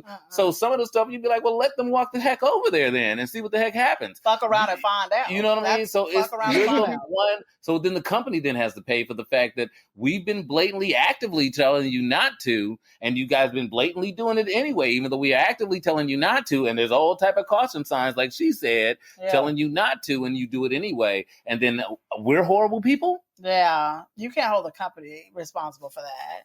I mean, because I forgot that she said that there was a whole bunch of caution tape. Yes, I remember that. There's a whole lot of signs, is what she said. There's a whole lot of signs. That's her exact word. You can see in that picture. I can't tell what they are, but there's signs everywhere. No, she said her exact word. There's a shitload of signs. Yeah. So people just got to at some point use their common sense too. Right. At some point, they just put this into this scenario where it's been blatantly told to you that it would be dangerous for you to do that. Yeah, and then you do it. Right. So I don't know who. Unfortunately, that's her fault. It sucks that it's your child got killed, and you're just always gonna have to live with that mistake that you made. But many people are out here like that. You just have to deal with it. Right? Because you feel like someone's just telling you what to do, or it's corporate money, or you guys feel like whatever you guys are gonna say of them government stuff, or maybe it's the Republicans. Who knows? Maybe it's the Democrats. Yeah. And they're not giving enough money, and don't and they're not whatever. Who knows? You're going to say some crazy, silly conspiracy stuff and then do what you want to do when these people have been blatantly telling you not to do that. Right. Then when the results, then with incidents like this happen, which I said, it's already a medium to low risk place. The more you are, the more you get exposed to the elements of the animals. And this is one of the reasons why we love it and being beautiful. And there's something open like that is because we get to see the animals, the more risk there is. Yeah. When you really see an animal in its most natural environment, which is the safari, that's the highest risk you can go. Nope, you're absolutely right. I agree with that. Blackout? And it's worth the risk to see them in their natural habitat versus behind a pane of glass or something. Like, this is only a matter of time. This stuff's going to keep happening because people are more and more reckless with their kids and their wild animals. And people they think because they're in a zoo, they're domesticated. And that's not true. That can be further from the truth. Exactly. Right. That's what I'm saying. At some point, it sounds crazy. It's the same thing when it comes, especially with child rearing, though. It sounds crappy, but that was a blatant lot of negligence. Like, you made a lot of bad decisions. Yeah. And unfortunately, it's crap sauce to say it cost your child's life. And for me, I feel like it goes back to the dad too, because it's like, where was he at to where he didn't see her doing that, to where he could have stepped in and said, hey, don't do that. Somebody should have, you know what I mean? Out of two people, somebody didn't think to not do that. I'm not blaming him on that part. But you don't blame him on that? Yeah. So I don't know where if you saw your wife doing that, you wouldn't tell her, hey, don't put our child there? I mean, I probably would. Yeah. But I don't know where he was at, so to say what to name that part. I'm just saying, once he found out the incident, he should have did something. But it is the decisions you made. You made conscious decisions. You saw your son wasn't able to see. You consciously placed him up there. Yeah. You've taken selfies. All these are conscious decisions. Yeah. Very good point. But Elizabeth doesn't really want to acknowledge that. She's like kind of, wanting to pawn it off, it almost seems like. And she finds all this information about this Lou guy who's been like warning them of this hazard. And that's just fuel. She's like, oh yeah, no, I'm taking him down because of this. Like, it's still ultimately your fault. But, she seems to want to believe that this is their fault for ignoring this danger and that this could have happened any number of times. And so in May 2013, she files a lawsuit. And it's the one that I have a copy of, and it's like 40 something pages. It's ridiculously long, but it's got like the whole incident in detail, which is why I'm so surprised I can't find anything about Jason and his role, because it has so many details about that. So many details. Except for about him. So, except that he was there. So a month after this event of Elizabeth losing her child, the zoo removes this deck from the exhibit. They just dismantle it, break it down. And then not long after that, the surviving 10 dogs are all split up and moved to other undisclosed various locations. And the exhibit is closed and then transformed into a cheetah exhibit and reopens with a cheetah. So I feel so bad for the dogs. These are pack animals, social pack animals that hang out in families. And I'll tell you at the end why it's extra sad, but they split them all up, man, and sent them into various like locations. And I imagine because they were part of a pack that killed animals, that they probably didn't go to other zoos. They might have, but zoos don't like animals that have killed people, in their thing. So where do they go in those cases? A lot of times if they have to go somewhere, like these are protected, so they do have to go somewhere because they're red listed. I don't know, like they don't talk about where they go. So it could be anything. It could be a nice sanctuary. It could be like a metal cage, like with bare minimum state funding or something. Like you just never know. It could be to the Tiger King's place. For all we know. Oh God. You never know. It's just really sad. But like there are a few, like there's a couple zoos that have bears that have killed people, like cubs and stuff. But zoos don't really want animals that have directly caused the death, especially of a child. That's not really like, that's not drawing people to the zoo to go look at these dogs, Right. So they don't really so it's, I don't know where they went, but they probably went to play, like nobody really would have wanted them at that point. So it's just sad to think that they were all split up and sent off to all these unknown places just for being dogs in a zoo. And they're probably not alive now because they only lived to be 11, but it's just sad. That's so sad. So she fucked up everybody's vibe. Everybody. Cause of her child dying. Fucked up the dog sanctuary.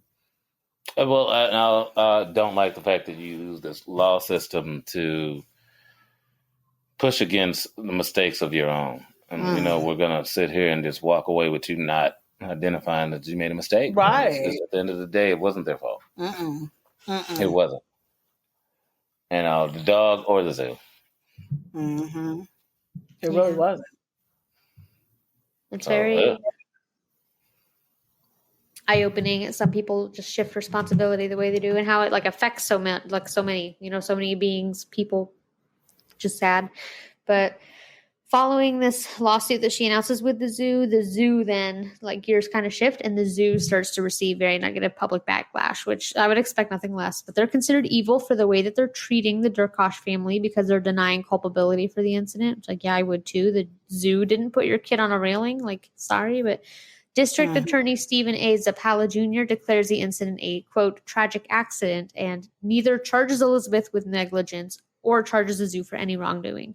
Eventually, Elizabeth and the Pittsburgh Zoo and Aquarium duke it out, and they settle out of court for an absurd amount of money. I couldn't find the real number. There's several, but a lot. And of course, they have to do an autopsy on Maddox, because the big question is, did Maddox die from the fall before the dogs got to him, or did he, die otherwise? Which I know we're all hoping he died from the fall, because it was 14 feet for a 2-year-old. I hope so. It's like 2 stories, Yeah. So sadly, they do their autopsy and they conclude Maddox was conscious and fully alert when he landed on the ground, and thus was completely aware for at least some of the brutal 3 to 5 minute attack. Oh my gosh, I can't even imagine what that felt like. And then they deduced that his cause of death was blood loss. He had succumbed due to basically evisceration. So he bled out as they were eating him. So really slow, really awful. In total, he had 220 total injuries.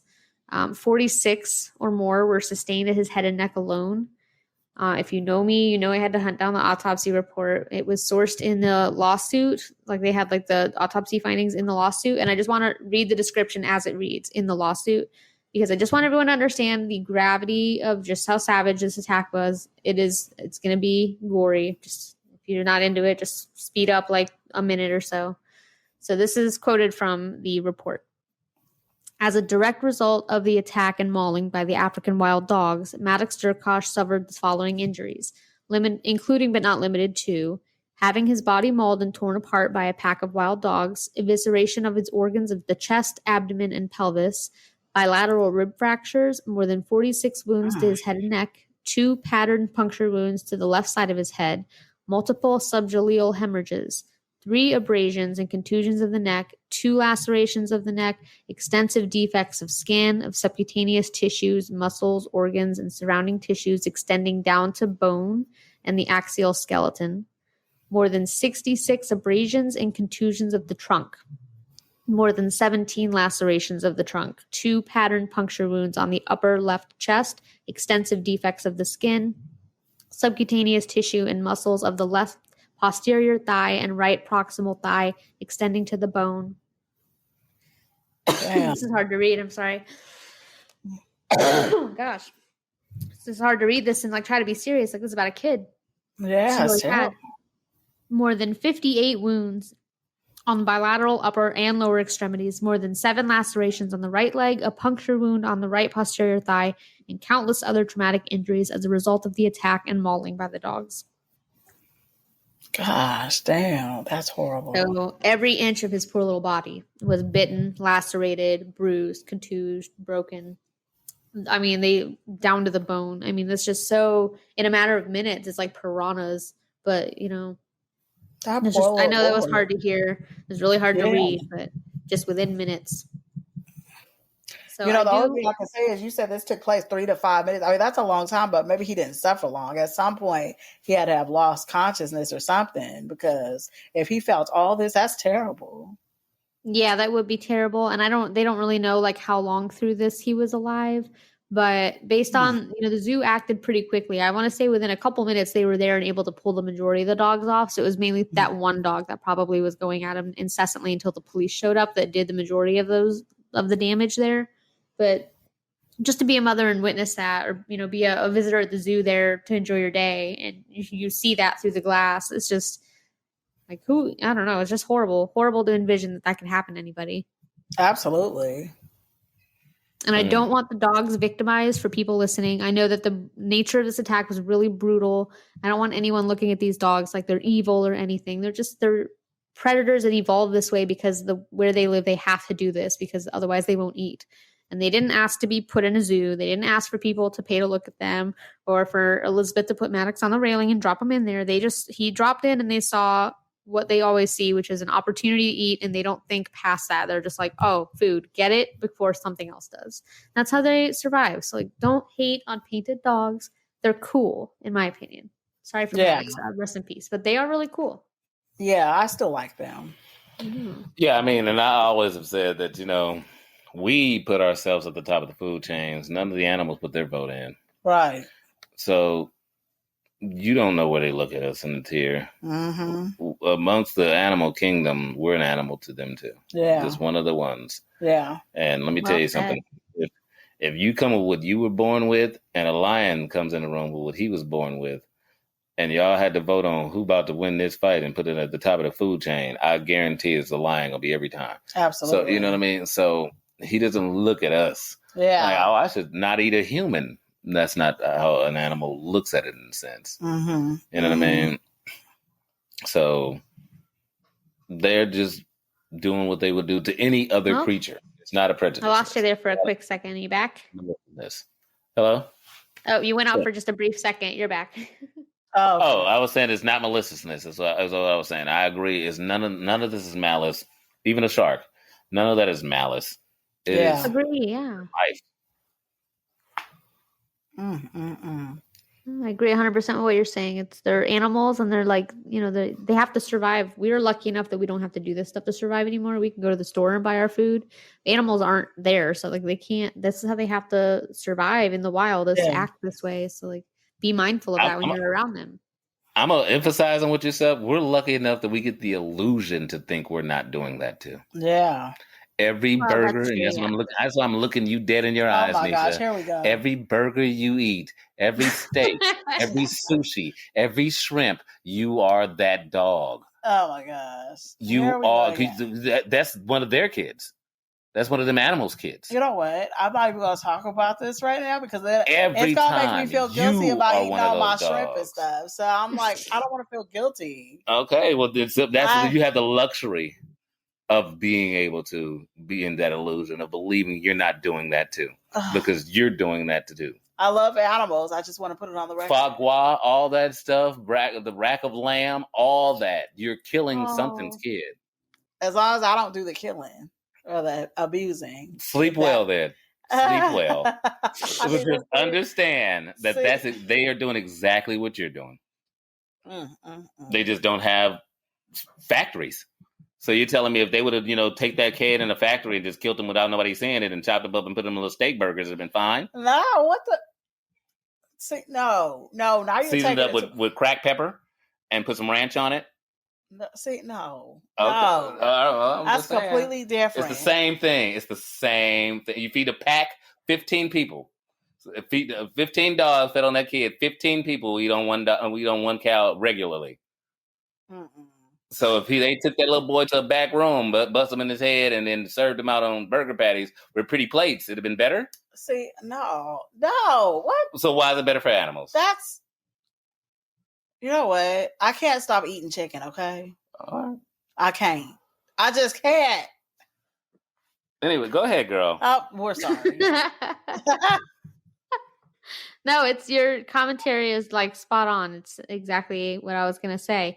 My only note that before you guys make your final decisions in your mind about who you're really blaming is that, a lot of people were like, why didn't anyone tranquilize them? Couldn't that have bought some time? Not only is tranquilizing take time that they probably didn't have, but all the employees had trank guns that were either malfunctioning or not loaded, and they had no idea how to use them. So all the employees had malfunctioning trank guns, and they didn't know how to use them. And they didn't know how to use them. Where was the training at? There wasn't any. So they just gave them trank guns without training? That's wild. You ever see a movie where, somebody's crossing a bridge and then a bolt on the bridge gets loose, and then all of a sudden a tire breaks out on the car too? Yeah. And then some guy who's like hella hefty happens to have a stick of dynamite. It's like, come on, man. Like, all of these scenarios had to play out for this shit to happen. That doesn't You're make telling sense. me that nobody knew how to shoot a tranquilizer dart? That's a movie right there. That's crazy. Like, they weren't even loaded. Even if they knew how to use them, they wouldn't have had anything to shoot. Oh, that's right.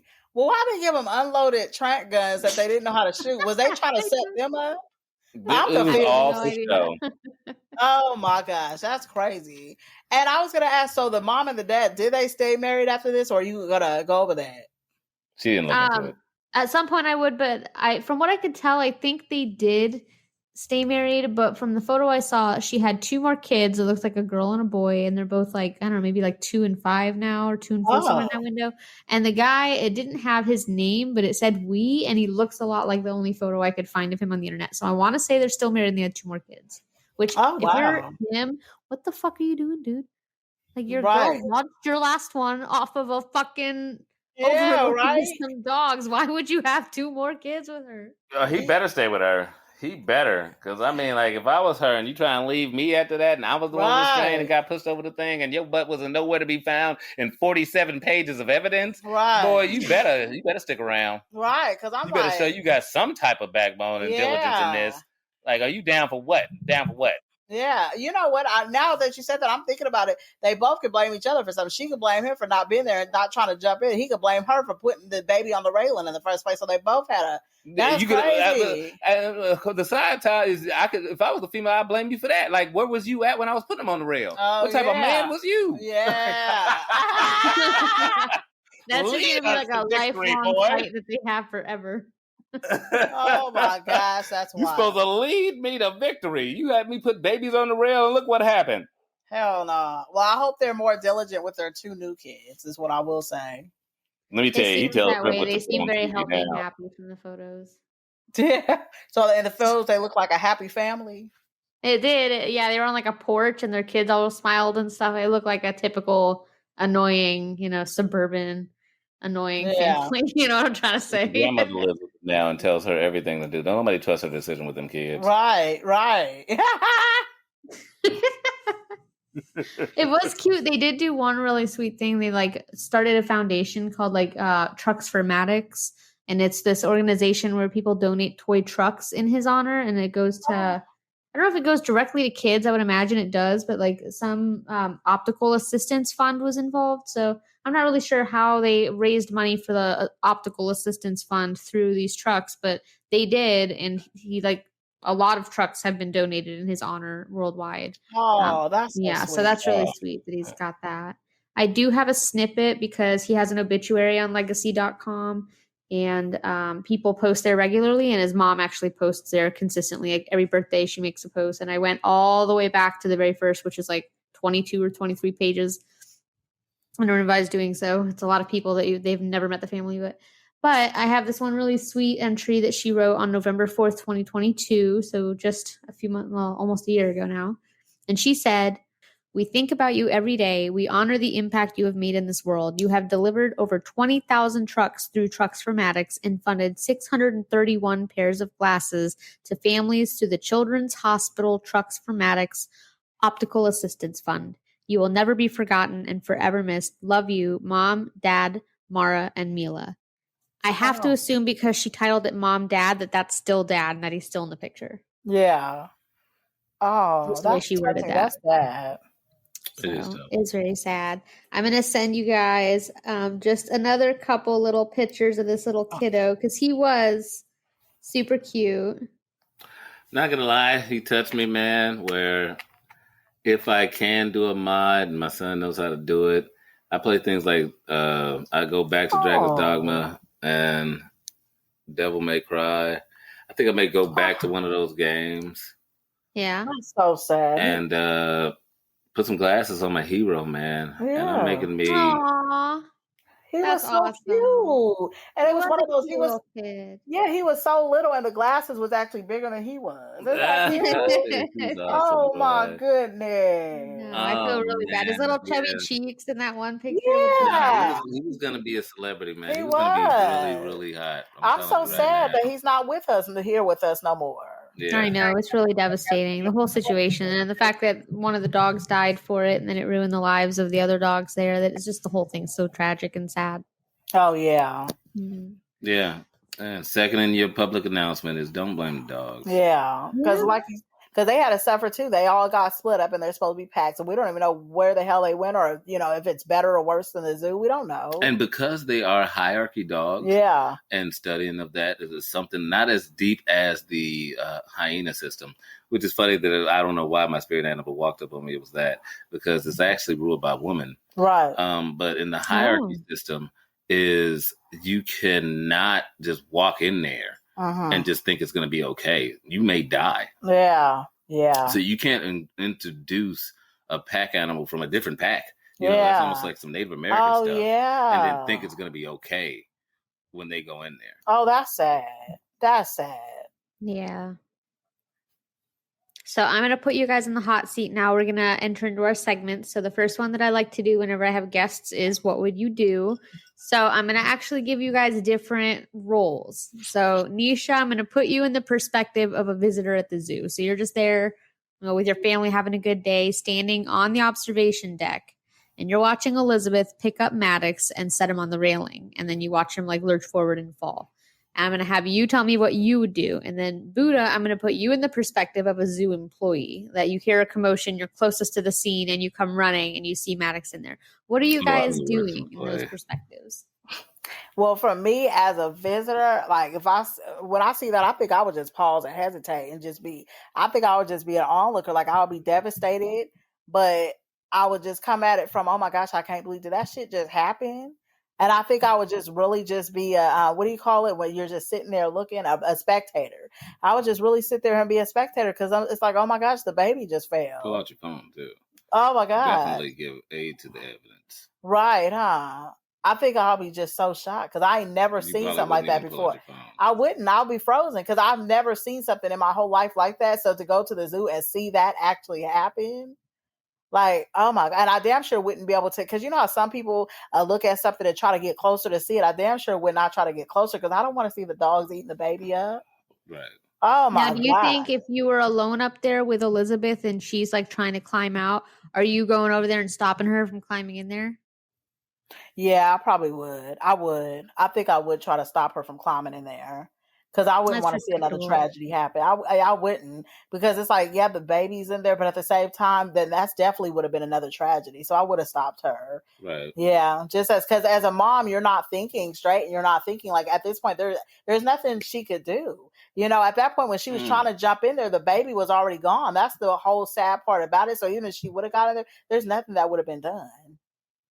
Right. If it happened so fast, so I would have tried to hold her back. I definitely would have. Yeah. And Buddha, if you're a zoo employee, what are you doing? You're closest to the scene. You hear a ruckus, you run over. What are you doing? What's your instinct? Not gonna lie, especially because I'm in that employment section of it. I do see it a little differently in my mind, and I would have to be first action in some way. So I'd have put out that dart gun, and if that wouldn't have worked, I would have threw it at the dogs like a 1980s movie. You know how it gets cheesy when you run out of bullets and you just throw the damn gun. You would have just threw the gun? So you're going in with them.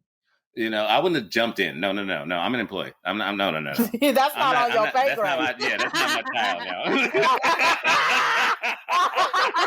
I said I would have threw the gun, is what I said. So you're running up to the observation deck and you're just James Bonding it from that little hole. Like I'm throwing shit from the observation deck is what I'm doing. And once I threw my gun, I need more ammunition, so I'd actually use water bottles, maybe shoes or something. Like I'm gonna be that guy throwing shit at those dogs until the authorities come. I'm not going down there. Oh hell no, that's not my kid. Yeah, you know, and I'm not getting paid that goddamn much. Because how much do they even get paid? Probably like what, $10 an hour? Right. Or something? This is in 2010 in Pittsburgh. So I mean, good God, you're talking about $8 to $7 an hour. I'm not jumping down there for $8 to $7 an hour. Just not gonna. I'm not getting Buddha. Not getting me for that. I can go heroic, but that's just not the price. So what is the price? What would a company be having to pay to get you guys to jump in there? Would it be like $20? Hundreds of thousands. Hundreds of thousands of dollars a year? You would have jumped in there? If you pay me like $250 million a year on some baseball numbers, on some basketball numbers type of stuff where I'm living life off of this, oh yeah, I'm jumping in. You're not. Where are you gonna spend it if you're dead? Oh no, I'd live. $250,000, I'd live. You're walking on top of the dogs for $250,000. What's not gonna happen is I ain't losing this job.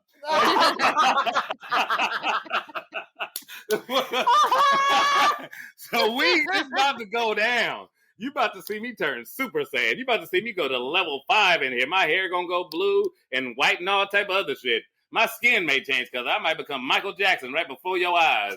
And you'd be like, Michael Jackson jumped in there and saved this child. Like, I'll turn it, like, bro, I'm talking about some moonwalker shit. I'm going in. Like, I do have a price. But the price is also making me believe that I can do this. You know what I'm saying? So it has to be a price where I believe I'm going to be Batman when I jump in that shit. Yeah. You hear what I'm saying? Right. Yeah. You better be right. Like, because I'd use your store-bought dart gun, but I'd have already bought my own because I'm making that type of money. You hear what I'm saying? So I'm going in there with a taser, 2 dart guns, and a billy club. I'm about to shoot recording at this point right now. It's like counting down. Don't you take this job from me. You guys are I'm not about to lose this job. You bought your own supplies? That's girl. I've done it for security. When I got good work, I did security work for a while, and they paid me a good job. I was working at a military base. I don't want to tell which one, but they was paying me well. You hear what I'm saying? Oh yeah, I bought my own supplies. You wasn't taking that job. I was there early, an hour early, standing in front of the place, passing cigarettes out, just giving out to people for no damn reason. I was happy. Dude, I was that guy. Like, shit, yes. Damn. Oh, my God. Oh, wow. Well, those were incredible insights. I don't know that anything would have changed anything. I think it happened so fast that there's nothing anybody could have done, if I'm being honest. Just knowing how quickly they, went after him and how well. I mean, I've watched videos in preparation of these dogs hunting, and there's, like, nothing. I mean, they take down cow elk in a matter of a minute or two. There's nothing they could have done. So it's just, we're too soft and squishy, like we don't have any defense. Well, it wouldn't just be soft. It'd be because of their great aggressiveness as well, is you'd have to make the resolve of you're going to have to attack these animals. Yeah. And you got to understand that they're going to attack you back. So if you got in there, it was not going to be pretty. You know, we do have a line of attack for this. We've extincted animals. I just want to put that out there because I think this is almost a Titanic situation where it was so unforeseen of something that didn't get planned out of what could have been kind of prevented. Just as much as the dart gun or a guy who's paranoid sitting on a pole who's got a rifle ready to shoot these dogs down, you know, but just something in that realm of being preventative for incidents like this. Just an incident where it gets out of control. Because like I said, it already is it's almost like visiting a low-level prison. Not comparing prisoners to animals at all. And that's not what I'm saying at all. What I'm saying is this is an area where these are things that are hostile. And has a hostile situation. There'd be people, there'd be animals. Right. You know what I mean? Right. So you need to understand that is a risk. Yeah. Simultaneously, it's like, you know, so that's why I'm saying it in the comparison. Yeah. So it makes perfect sense. When you come in here, if you guys don't have a continuance of what could go bad if the animals were put into a scenario where there'd be dogs, lion, hippopotamuses, for crying out fucking loud. Let's put that out there. Yeah. Don't fall into the hippopotamus incapitation. So don't do that. So what is the contingency if that happens on accident? Yeah. I don't know. You don't have that in plan? You have a bunch of people that has unloaded weapons? Yeah, that was crazy. That flabbergasted me. Yeah, that right there. A lot. From that right there, I'm not even gonna lie to you guys. I flipped like a pancake right there.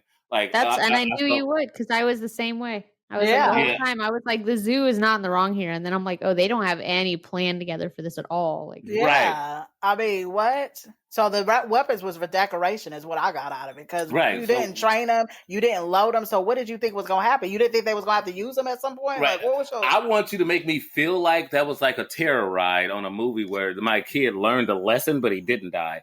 I want to see the fact that my child fell in there and you guys darted those animals down like they were porcupines. Yeah. You know what I'm saying? I want to see neon lights coming out of them goddamn dogs' toes. Yeah. Because you guys shot them down with so many tranquilizer darts. You ain't kill them, but y'all shot them down and be like, oh, that's what happens if somebody accidentally falls in. It'd make me feel so much safer. Yeah. Yeah. Than knowing that he gets hit the hell up and all of you guys don't even know how to use the things that are beside you. Even if they did, I don't know. I'm not really convinced that would have even did anything. And I only speak because, like, for my beagle that I spoke of earlier, he's an asshole and he's got issues. And when he goes to the vet to get blood drawn and get shots, we have to knock his ass out. We have to sedate him all the way down to touch him because he is aggressive towards other people. So every time we do that, I mean, he'll take 3 or 4 shots of the same stuff that would normally put down an 80-pound dog, and he's 40 pounds, and he'll sit upright and smile at you through the whole thing. So I don't necessarily think that would have saved him, because it's still the time it takes for that stuff to kick in and go through the bloodstream and become effective. That's seconds that you don't have with these animals. You know, every second is. I will. Yeah, you are right. Yeah. I've only seen it once, and it shocked me because my friend tranquilized a dog. I'm not going to say where. It wasn't legal, but it was fun. And he shot somebody's dog, but they don't go to sleep immediately like you think they do in a movie. Yeah. Oh, so yeah, that baby was still in danger. She would have been still in danger. But as I'm saying, even if they would have been still running upon him, but they're kind of groggy, I'd have felt better. Yeah. That's what I'm saying. Yeah. Is if you guys have some contingency, even if it was 1 dart, 2 darts, one guy that knew how to use it and was telling everybody who's yelling out that looked like Captain Kirk from fucking Star Trek. Just and point down, Captain. Like somebody looking like you guys knew that if this happened, this is what we'll do. Even if it's not enough. You guys seem like you had no plan. And the only plan you had was to grab this woman and tell her not to go in there and die too. Well, I was going to ask, like, do you guys agree with the settlement? Because at first I was like, oh, she shouldn't have got paid out. But because of that, I was like, I'm okay with the settlement that she got, just because. I was already okay with it. Yeah. I don't like the fact that she didn't want to accept her own this whole thing and try to make it a bigger issue. Yeah. She should have got some money. Yeah. Oh, yeah, she should have got paid. Yeah. I agree. I'm glad she's happy and she seems to have moved past it. She has new kids now and stuff like that. She's probably not going to go to zoos and drop them off of ledges, but it's good to, that she potentially learned something out of this. Hopefully hopefully deep down she does accept, the responsibility of the part that she played in it, but who's to say? I was thinking about maybe reaching out to them, but I'm like, if I were her, I wouldn't want some asshole from a podcast hitting me up being like, yo, tell me about your dead kid. So I didn't. And I have all the respect to people who lose their children. It's awful and terrible. And this was a horrible situation. But yeah, I think that just the effect of having a plan, some kind of contingency together would have shaped public image a lot better, because at least, like you said, they would have had a plan or something to, a way to do, instead of standing around with your dicks in your hand, looking at each other like, what do we do? Like, it just would have been a better perception for the public. So I completely understand what you're saying and agree with what you're saying too. I'm going to use this as a moment, not to steal any of your last moment shine. I apologize for that. Oh no, we got a couple more segments. So. But I wanted to say, everybody stop villainizing people. Stop it. We need to. There's circumstances, even for criminals. It sounds crazy. Yes, they may need to get convicted even to death, even if we agree on it, because I'm not a person that doesn't agree on the death penalty. I'm not a person that doesn't agree on having time in jail. I just believe it's too long. But we'll get into that way later. Stop calling people bad guys. Stop trying to make somebody Cruella de Vil. Because even if you look at her story, you look back and you'd be like, I probably would have did some of that too. Mm-hmm. Yeah. So people aren't bad. She made a mistake. She made a mistake. And it's bad. It was a horrible. Woo. And her consequence was dire, so she already paid the price. She's paid the price. Yeah, she paid the price. Let's not call her a villain on top of that. Mm-hmm. Okay. Well said. I agree. That's all I'm saying. Yeah. No, that's beautiful. Well said. And I think that message needs shared. So I hope everybody heard that to their core and takes it home with them, and be kind to somebody random tonight because of that. Just let it spread. Yeah, don't be a sucker. Now, don't just take stuff. I mean, if somebody's trying to rob you and you got the advantage, bust them in their face. Yeah. But I'm saying, here you go, Robert. Anything else I can get for you? I have some jewelry. No, I ain't saying be a chump now. Yeah. Don't just be like devil, villain, bad person. All this. Don't. Mm-hmm. Maybe they may need that. Don't get me wrong. I don't believe Hitler was a demon or a villain. Did he deserve to die? Yes. And would he need to die? Yes. But come on now. Let's stop saying that. Let's stop doing that. We're bigger than that. Good point. Well said. Wise words to live by. All those, yes. Let's do real quick our Too Cool for School fact, because this ties in a little with why I was so sad that the dogs got split up. So African painted dogs are monogamous, and every pack has a dominant couple that do the majority of the breeding, and they mate for life. So it's so sad that they ripped apart those dogs and sent them off knowing that they mate for life and that they're probably missing their boo thing. It's so hard to accept that there's dogs in Africa booed up and I'm still single. So it's really frustrating. But I just joke.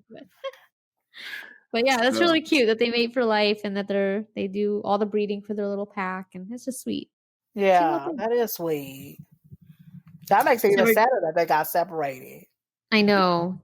That's what I'm saying. The depth of dynamic of those, they have very complex social structures. That was probably the end for a lot of those dogs. Yeah. That probably was. Yeah, I'm sure trying to reintroduce them into new things would be really hard.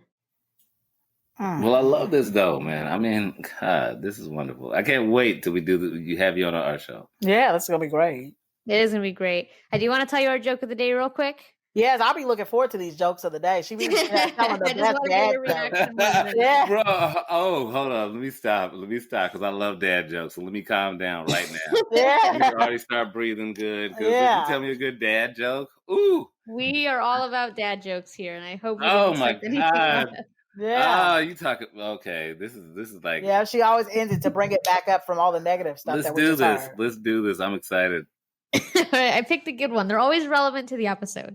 So this one is going to be a zoo joke, obviously. So this kangaroo at the zoo is escaping from his enclosure, and his zookeeper, who is this really beautiful, young, and pretty blonde woman, albeit a bit ditzy, she decides, she's like, I'm going to do something to stop this kangaroo from escaping because he can get hurt a visitor. So she goes out and buys some stuff to build a addition to his wall of his enclosure. She raises it by a foot.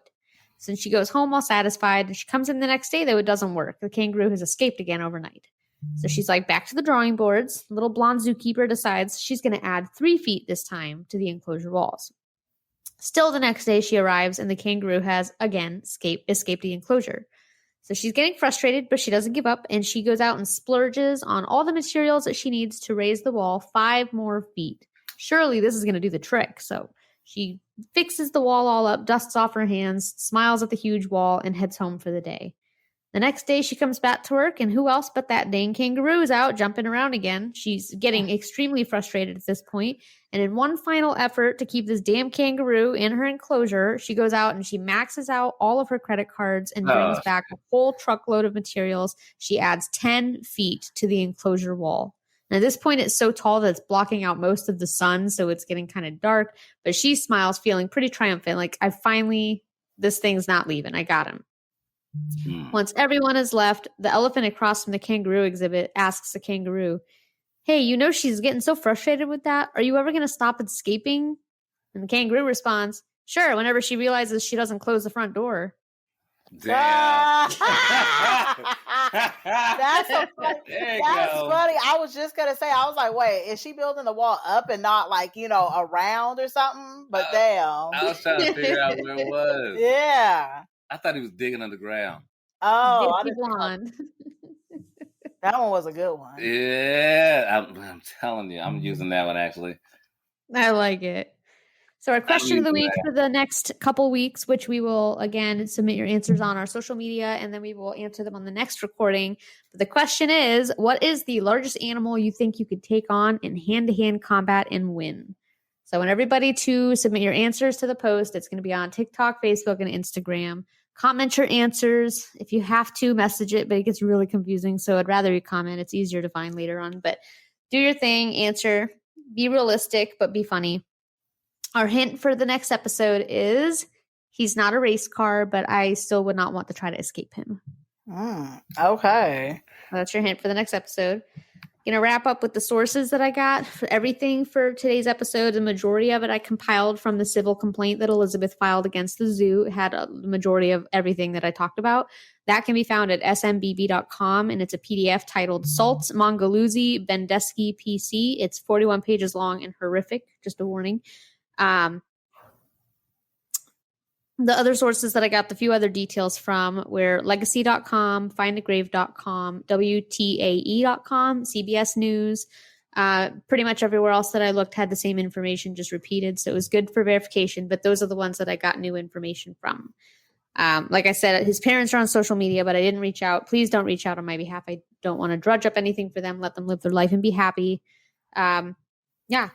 You guys, I want to know how often. I know you guys release episodes on a weekly basis. Yeah, so our episodes uploads every single Thursday. Every Thursday there will be a new episode, and it's hot garbage. You can find us on Spotify or any other platform. I love it. I know specifically you're on Apple too, because that's where I hang out. And they love reviews and ratings, I heard. So if you guys want to head on over and give them some 5 stars and some love, we appreciate please. that. And then do you guys have any? And we're on Instagram. Follow us, Hot Garbage Show, and follow TikTok, Author Nisha, and Facebook. You could follow our Facebook too. We're at Hot Garbage True Crime Edition. I love it. So many places to find you. I love it.